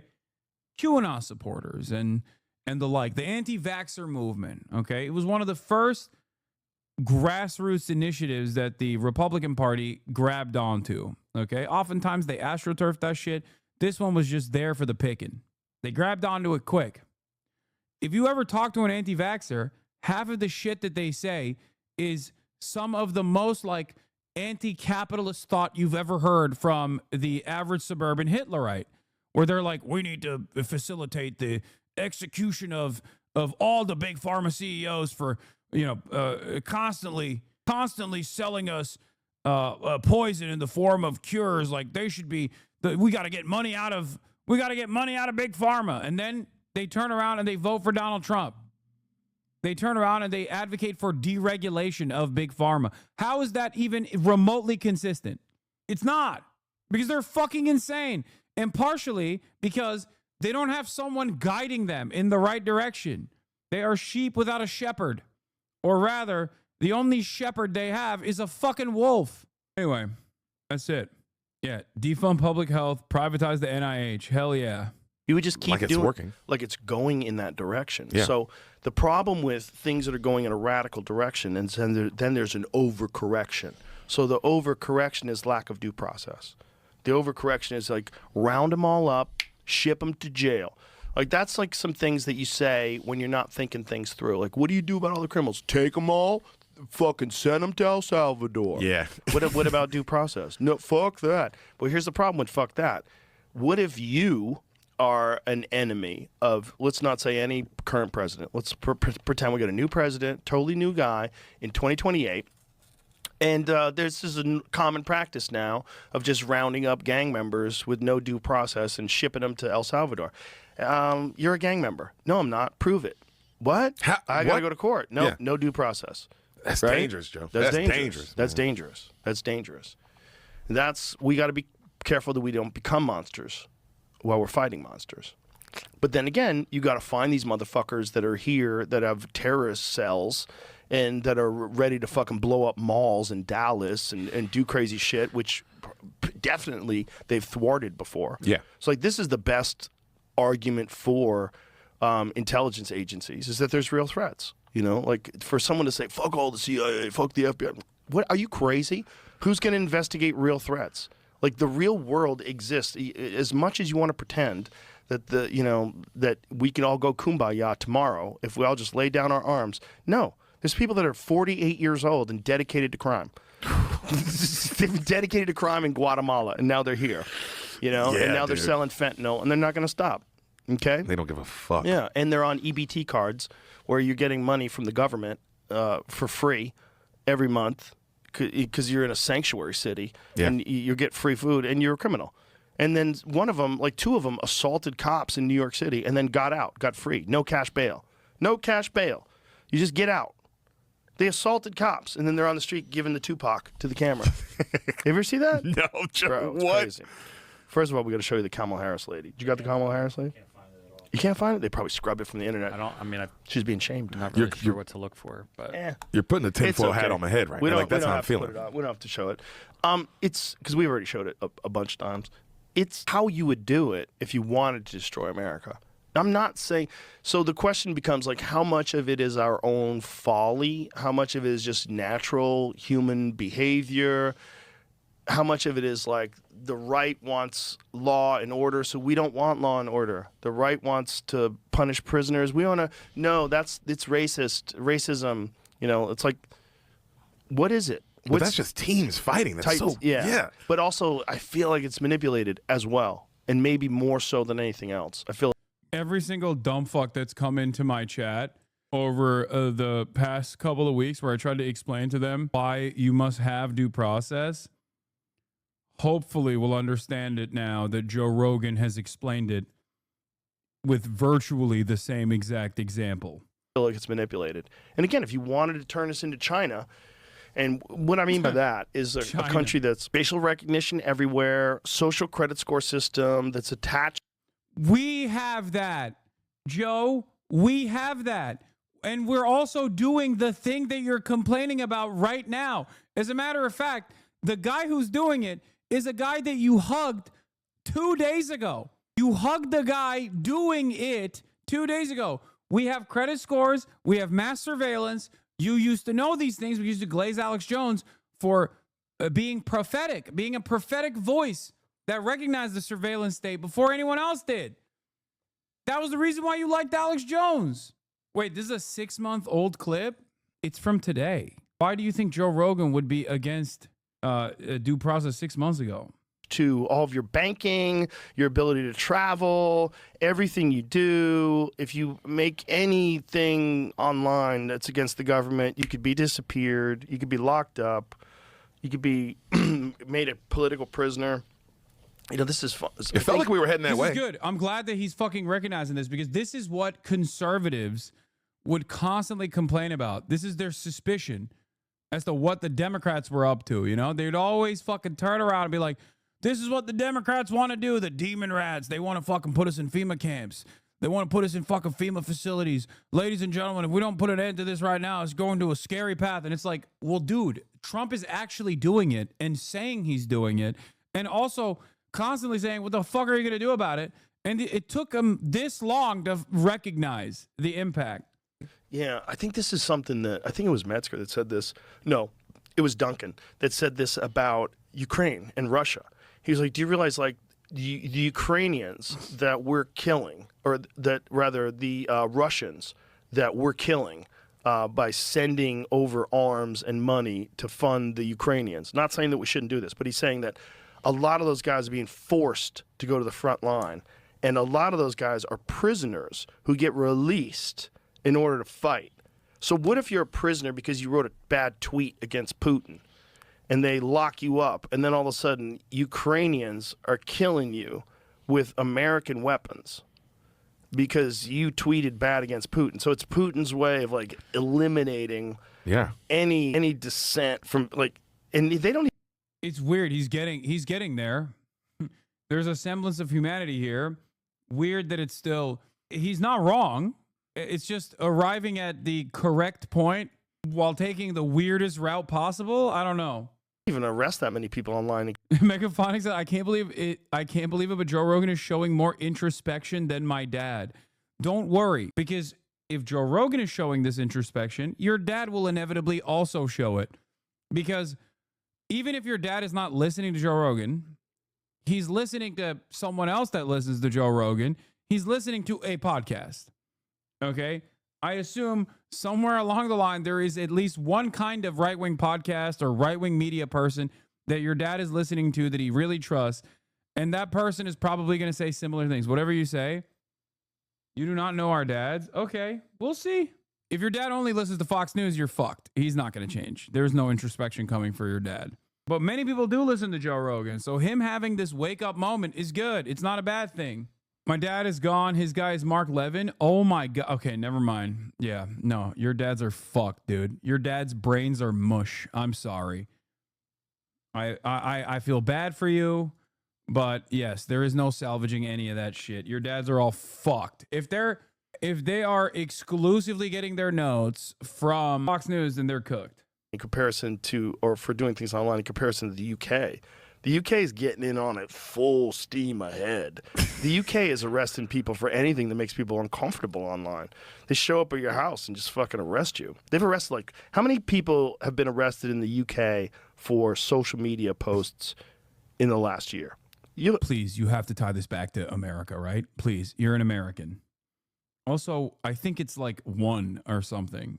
And that's not because they social media posts, but because they had like a minor fine and they wanted to make a political statement about not paying said fine, for the record. Like that's how this usually goes. It's not like, oh, you're black bagged and you're black bagged and it's over. It's like you played a role in the race riots that took place in the UK, and then they wanted to fine you for it or something, or they wanted to jail you for a short period of time, specifically because you actively were, getting people to go out and try to stab random Muslims or burn fucking mosques and shit. Like, straightforwardly a hate crime that you agitated for. Whereas in America, you say, hey, I don't think our tax dollars should go to the baby murder machine that is Israel, and you get fucking black bagged in the middle of the night. Or a bunch of plainclothes officers, and we don't even know if they're fucking ICE agents, as a matter of fact, because one of the stories I'm going to cover today is there was this one guy who isn't a fucking ICE agent at all. He's just a right-wing militia guy that has been deputized by ICE to go and fucking nab people, which is crazy. But in any case, you got people in plainclothes, like, kidnapping people in broad daylight for what? Writing a fucking article in the student newspaper. Writing an article in the student newspaper that doesn't offer unconditional support to Hamas or whatever, doesn't even go half the distance that I go to when talking about these issues, just simply says, I think it's fucked up that Israel's doing a genocide. That's all it takes for this administration to be like, nope, done, kidnapped. It's gonna blow your mind. It's going to blow your mind. This is just posts on social media. We need to send these illegal immigrants back. Saying shit like that. Yeah. You get arrested. That's not hate true. Crimes. Even if I'm joking, even if I'm just fucking having There's no jokes. Wow. No jokes. Oh my God, here we are, back to fucking pure fantasy. Oh my Lord. Jokes online anymore, not in the UK. Not only that, but the guy who's the head of the UK, they're saying now that they could potentially arrest Americans who have posted things online when they visit the UK. Yeah, I was reading a post about this. This law could potentially be used in this way. That if you are a person in America and you're posting horrible shit about the UK government or the immigrant problem or whatever they have, context behind available information, exact figures 2025, not fully comprehended. 2023, 12,183 arrests were made across 37 police forces in the UK under Section 127 of the Communications Act 2003 and Section 1 of the Malicious Communications Act in 1988, equating to about 33 arrests per day. Laws cover sending grossly offensive, indecent, obscene, or menacing messages via electronic communication networks, which includes social media posts and also DMs. So people have been arrested for horrible DMs that nobody gets to see other than the friend that you're sending it to, supposedly. You have no idea what the context is. That's crazy. Into this one time. We're so busted. We're so cooked. Is this grok? Is this a grok summarization? Bro, how did we devolve to such an insane degree that we can't even fucking do a Google search? There are people out there, I don't understand it, dude. We're so fucking cooked. The next generation is not literate. I'm going to tell you right now, no critical thinking skills whatsoever. They have just basically become servants to a fucking machine that actively lies to you. We call it hallucinations. And we've become so fucking lazy that we can't even use Google. And not the AI. No, don't say Google is also AI. There's Google AI too, but you can still use the search engine function and apply critical thinking to the resources that are immediately available to you. Oh my God. We're done. We're so done. Oh my God, we're so fucking done. We are so goddamn done. It's over. Dude, it's basic shit. Just look it up yourself. You need fucking AI. You're so lazy. You need AI to summarize search results? I'm teaching college kids that don't know how to use Excel or PowerPoint, man, is so done. My boss says ChatGPT did that real quick, as if it's a flex. Do you work for Ethan Klein? 75% of Americans read it below a 6th grade level. Recently, it said that a lot of people may have been arrested, but many of them were not prosecuted and were released. But it's still, right, okay, that's cute. It's still horrifying because what you're doing is scaring people into compliance. They don't want to be arrested again, and they certainly don't want to risk being prosecuted. But they're forcing people to censor themselves. This is correct. This is government enforcement against speech. In countries within the European Union and in Canada, and as a matter of fact, most other countries, free speech still exists. It's just the boundaries are not as expansive as the United States of America. Okay? That's it. These countries have hate speech laws. We have some laws around it. We have some laws where hate speech can be, especially in the process of a crime, can elevate the crime itself to a hate crime. Except this current administration is literally going against that right now, and not even doing it in a way where it's like, yeah, maybe we should like cut this Nazi stuff out. Maybe we should make this Nazi shit illegal. They're doing it by saying, if you criticize the foreign nation state of Israel, then you are going to have your citizenship revoked. You are going to have your legal permanent residency revoked. If there are boundaries, can it still really be considered free? I don't know, dog. Do you think that child pornography should exist and freely be distributed? Answer my question very carefully. Do you? No, but that's not speech. Free expression. What are you talking about? The fuck? It's a artistic expression, technically. The reason why you're looking for a way out of this argument without admitting what we both know is because speech and expression are two different things. Oh my God. Dude, you can just say, no, that's a reasonable boundary. I was wrong, actually. Okay? We both know that that is the answer to this question. It wasn't a serious question unless you want to come out as a pedophile in this chat right now. Canadians, y'all ain't slick. I'm not watching the fucking Canadian debate, okay? It's not happening. I read it said that they were breaking the law. I don't know. Bro thinks freedom of speech just means words. Yeah. Unless you type it, in which case it's a different kind of speech. Or unless you do an artistic expression, which is also a different kind of speech. But for the sake of this argument, he doesn't want to see it as speech. Speech is an expression. How do you express your thoughts? Freedom of speech is freedom of expression. That was a wonderful little example of how hard people will go to not admit that they might have been wrong, okay? Just so you understand. Like, that person knows the answer to that question, but he doesn't want to admit it, so he's going to try to dance around it. Which law? Right. Yeah, go tell the judge that you were just speaking. Okay? It's different. Your Honor, the CSAM collection that you found is actually speech only. Can I take a swing at that one to get your thoughts? What do you mean? Yeah. That's also funny because that's literally what fucking libertarians do. Yeah, I wasn't driving, I was traveling.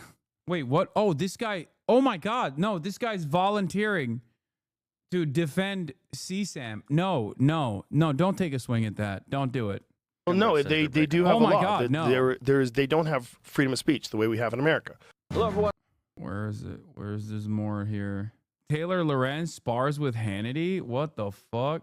A former Washington Post columnist, technology reporter for the New York Times, Daily Beast, and Business Insider, Taylor Lorenz made a lot of headlines Sunday with her comments about the alleged United Healthcare CEO assassin, Luigi Mangione. Take a look. Where was it? Someone said, I don't really understand how you're watching this, thinking Joe Rogan is having a moment of clarity. If we're keeping scores, he said way more negative shit about terrorist gang members and the fascist disappearing people. Yeah. That's the starting point. It doesn't end there. That was simply my point. This is an entry into the vibe shift that is inevitably going to take place.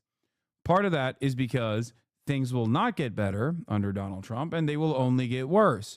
People will start recognizing, as they did under the first Trump administration, oh my God, maybe we got duped again, fell for it again award. Oh my God. It's not like my money goes a long way now. As a matter of fact, it goes an even shorter way than it did under the Brandon administration. You will have the apolitical Andes storming the streets, demanding that gay people return to positions of power, that every white man is fired immediately from their positions unless they have sucked a penis, unless they're in a polyamorous relationship, unless they have some neurodivergency that puts them under the DEI bracket. Do you understand? Take away people's treats and they will start screaming DEI or die. Bring back woke. The internet has become increasingly more right-wing in the past decade, I would say, especially with the 4chanification of Twitter. Okay? And these guys get all their notes from this isolated echo chamber of Nazi sentiment. But over the course of months, if not years, they start thinking that this is genuinely positive, like that you can get away with doing these like horrible things.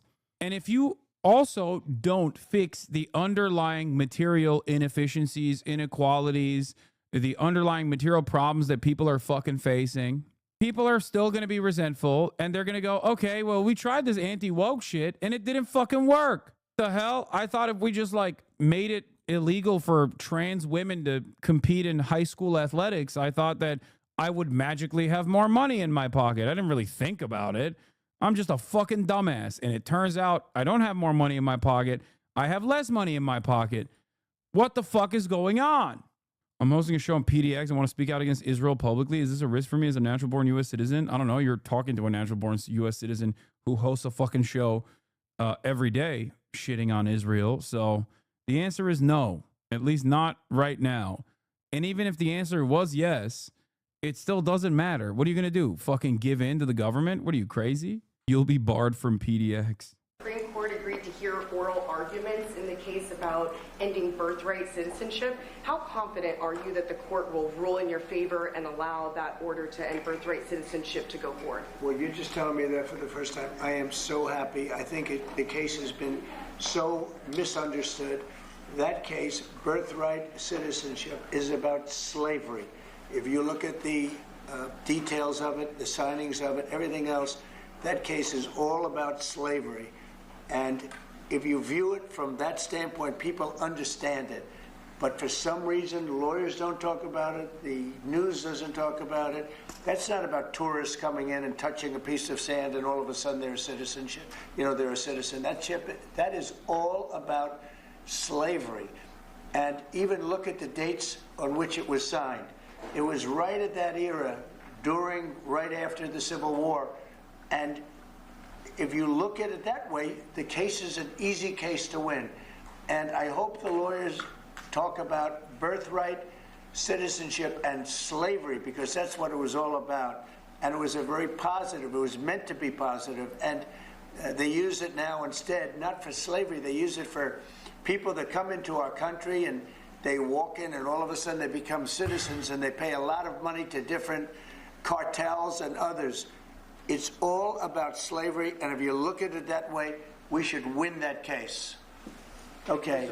Come on, look at it the way I'm looking at it. He's so fucking wrong, actually, is wild. No, but that's the argument that they're going to make. That's the legal argument that they're going to make. And I'm so sure of that like, it's one that he has memorized. Okay? He's going to say that the reason as to why birthright citizenship was implemented is because we're wrong for having let this happen, man. I know. Like that's their constitutional interpretation. They have to have something to argue against it. And that's the entry point. And it's so certainly the entry point that Trump has memorized it. He knows nothing.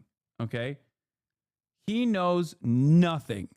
And this is the one thing that the know-nothing asshole will convincingly repeat, which means this is something that they have thought through, and Donald Trump thinks it's important enough to repeat over and over again.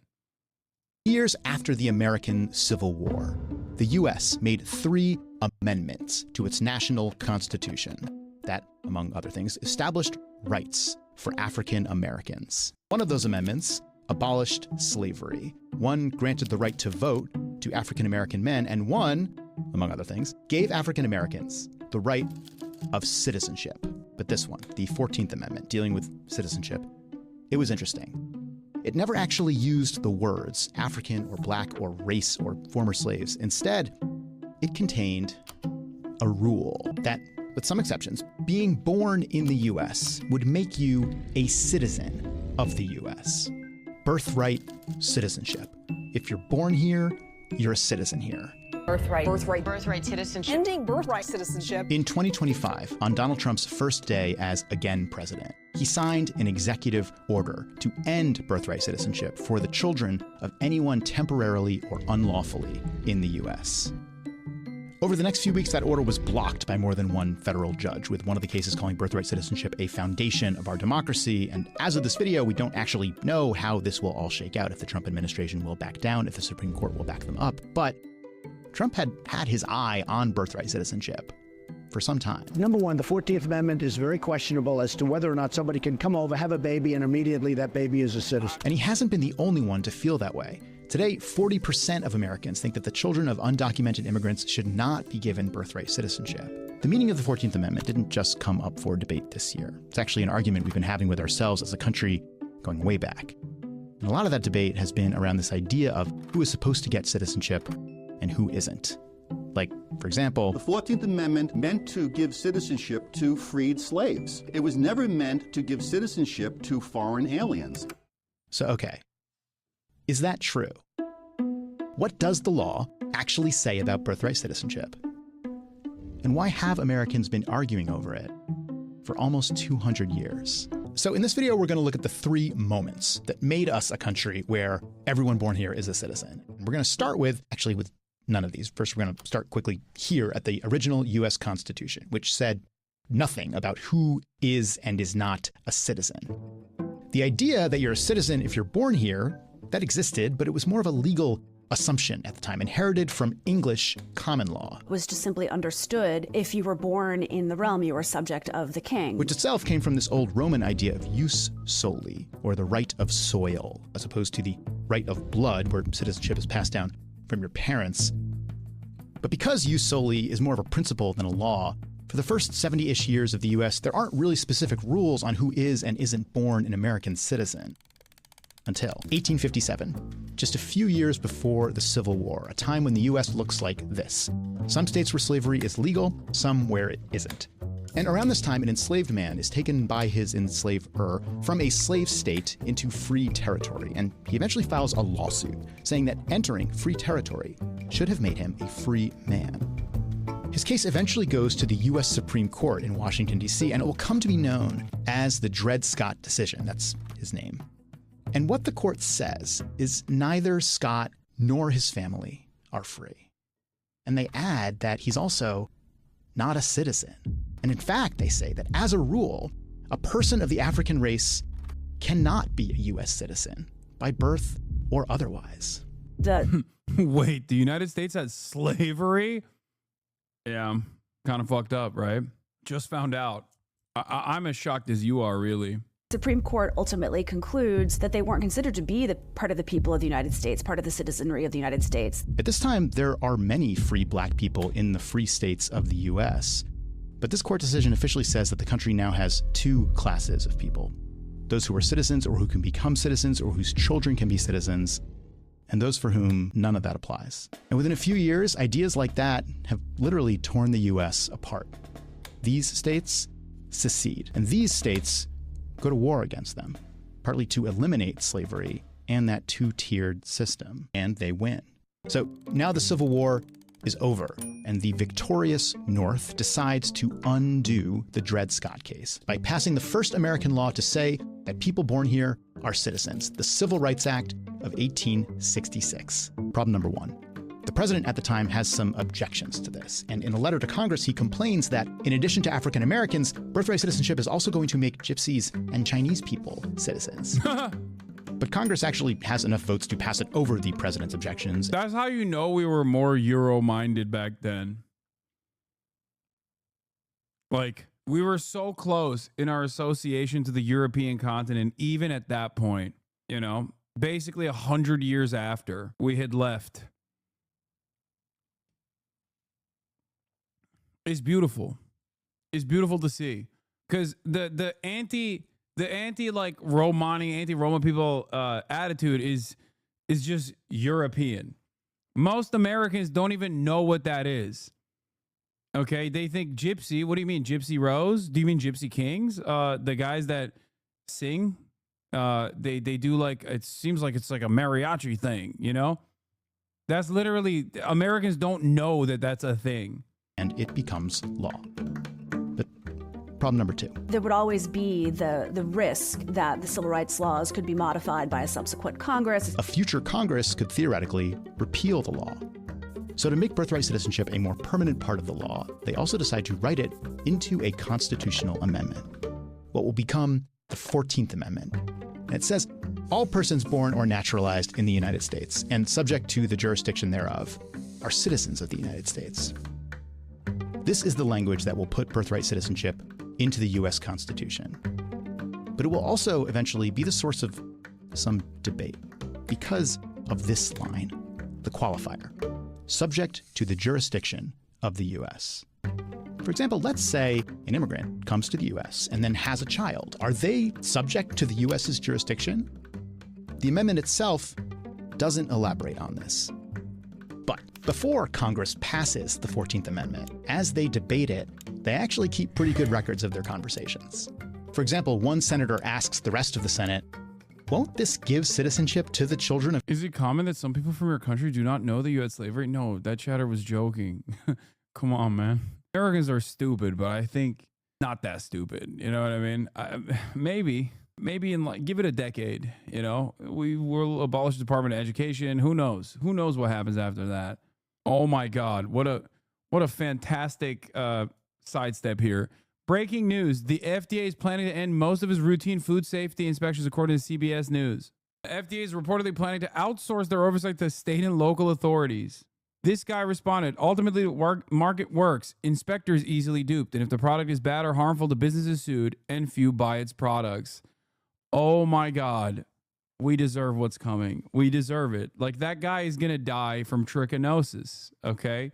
Oh my God. Oh my God. Oh my God. Yeah. Fuck microplastics. Time for macroplastics. Oh, you think it was the generations that come after us, if we make it that long, will look back and go, dude, remember how good it was when, did you know that the average American citizen was eating one credit card worth of plastics a year? Think about how wonderful times were back then. That's what people are going to be saying. Yeah, they'll be reading on, I guess they won't be reading because there won't be any reading whatsoever, but like some AI machine will, in a sea of hallucinations, sometimes arrive at the correct historical assessment, where the AI machine will spit out information like, there was a time and place when Americans did not eat direct arsenic in their food supply. Okay? And they'll be like, there's no why. Arsenic make me strong. That's how I envision the median voter a couple decades into the future. Grok, tell me, Ursula, the arsenic in food is wrong. Grok spits out a bunch of hallucinations. We're so fucking cooked. Of Chinese people, another senator says, yes, the child of an Asian is as much a citizen as the child of a European. The debates over woke. The law makes no such distinction, and the child of an Asiatic is just as much a citizen as the child of a European. Woke. Trumbull, more like woke bull, dude. What? Why did it fucking mute? They understood that children of immigrants would become citizens at birth under this rule. So it's with that understanding that birthright citizenship enters the Constitution. A big majority of Congress votes for it, but not everyone. For example, this guy, the one that was concerned about Chinese people becoming citizens, he does not vote for it. Shock. And that is actually important. The 14th Amendment becoming law doesn't necessarily mean that everyone likes it. Remember that. It's going to come back. Yeah. There was, guys, shocked to find out there were racists in Congress in the 19th century. And after a quick break, we're going to talk about where that debate goes next and how it creates the 14th Amendment's first big test. Promise this will be fast. Hi, I'm Adam. I produced this video. If you're finding it at all interesting. Okay, so far in the story, sounds like support to. You can do that at vox.com/memberships. That's it. Thanks. Okay, so far in the story, we've seen both a president and a senator voice kind of the same concern about specifically Chinese people becoming American citizens. And this is actually pretty emblematic of this time period. Well, nobody said nothing about Mexicans or Indians. They just said the Chinese. It's fine if the Chinese becomes a part of America, but I didn't hear nothing about Indonesian Chinese. When there are a growing number of Chinese laborers in the U.S., along with a growing sentiment from some that they don't belong here. And in 1882, Congress passes the Chinese Exclusion Act. It says, among other things, Chinese immigrants can't become citizens. Though this is also a historic smoke that we had for China. It doesn't say anything about their children. And this is only meant to last 10 years, but it ends up being the first of several Chinese Exclusion Acts that remain in effect until 1943. And it's in that context that a few years after the Chinese Exclusion Act, a guy from San Francisco goes to visit his family in China. This is what I was talking about earlier. He comes back and is denied entry to the U.S. He says, but I was born here. I'm a citizen. And his case eventually goes to the Supreme Court. The guy's name is Wong Kim Ark. He's around 25, works as a cook, has a wife and child back in China, and his case is kind of the perfect test for the 14th Amendment, which, remember, says you're a citizen if you're born here and if you're subject to the jurisdiction of the U.S. So here's the question. When Wong was born here to his Chinese immigrant parents who were not U.S. citizens, was he under the jurisdiction of and thus a citizen of the place he was born? Or was he a citizen of the place his parents were from? In 1898, the court makes their decision. Wong Kim Ark is a citizen.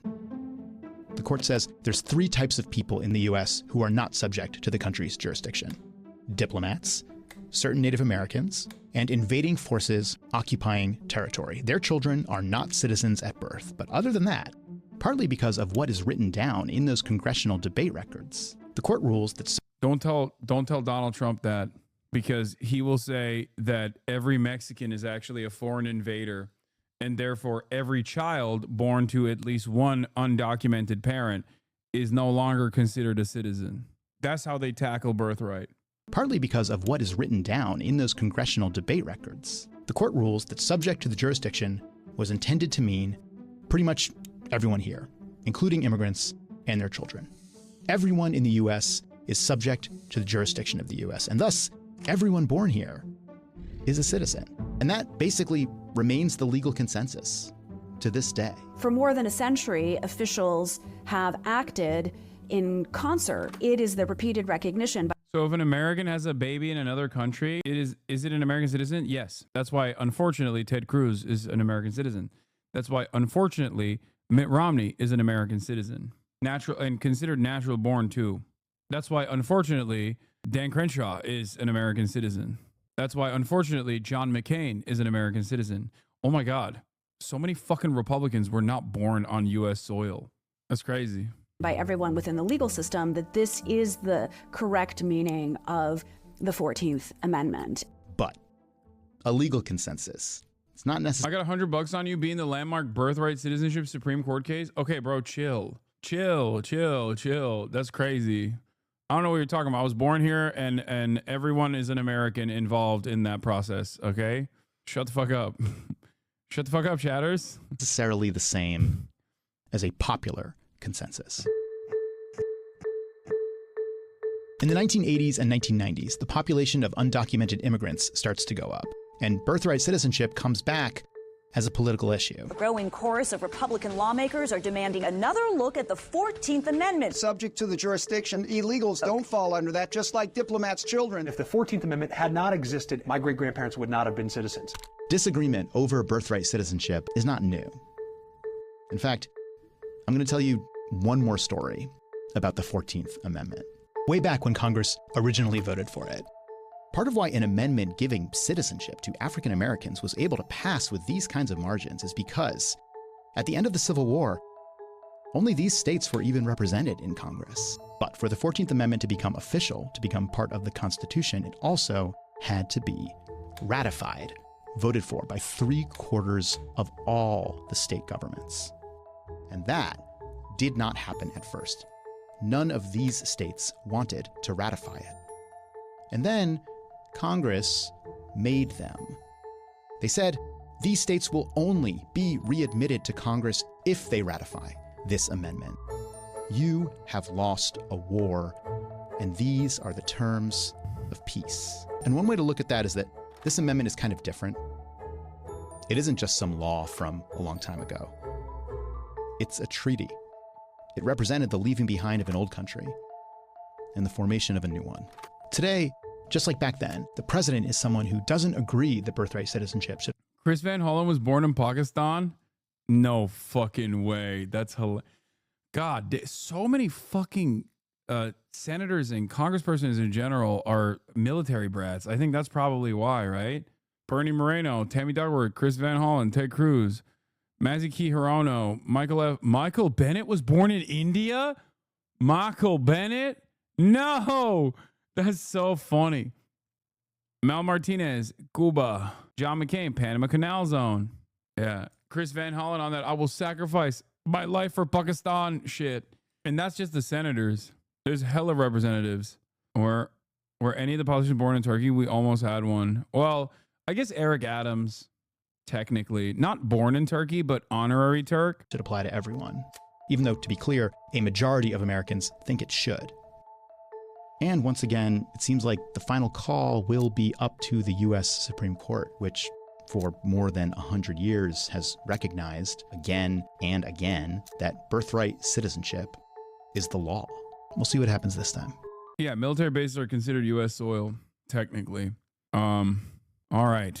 Trump administration just ordered social media vetting of all visa applicants who have been to the Gaza Strip for any length of time since 2007, per diplomatic cable leaked to me. Bro, that is crazy. That is, oh my God. No, he's just, dude, he will burn this country into the ground for Israel. I swear to fucking God. All right, let's watch something fun. Damn, this guy's good.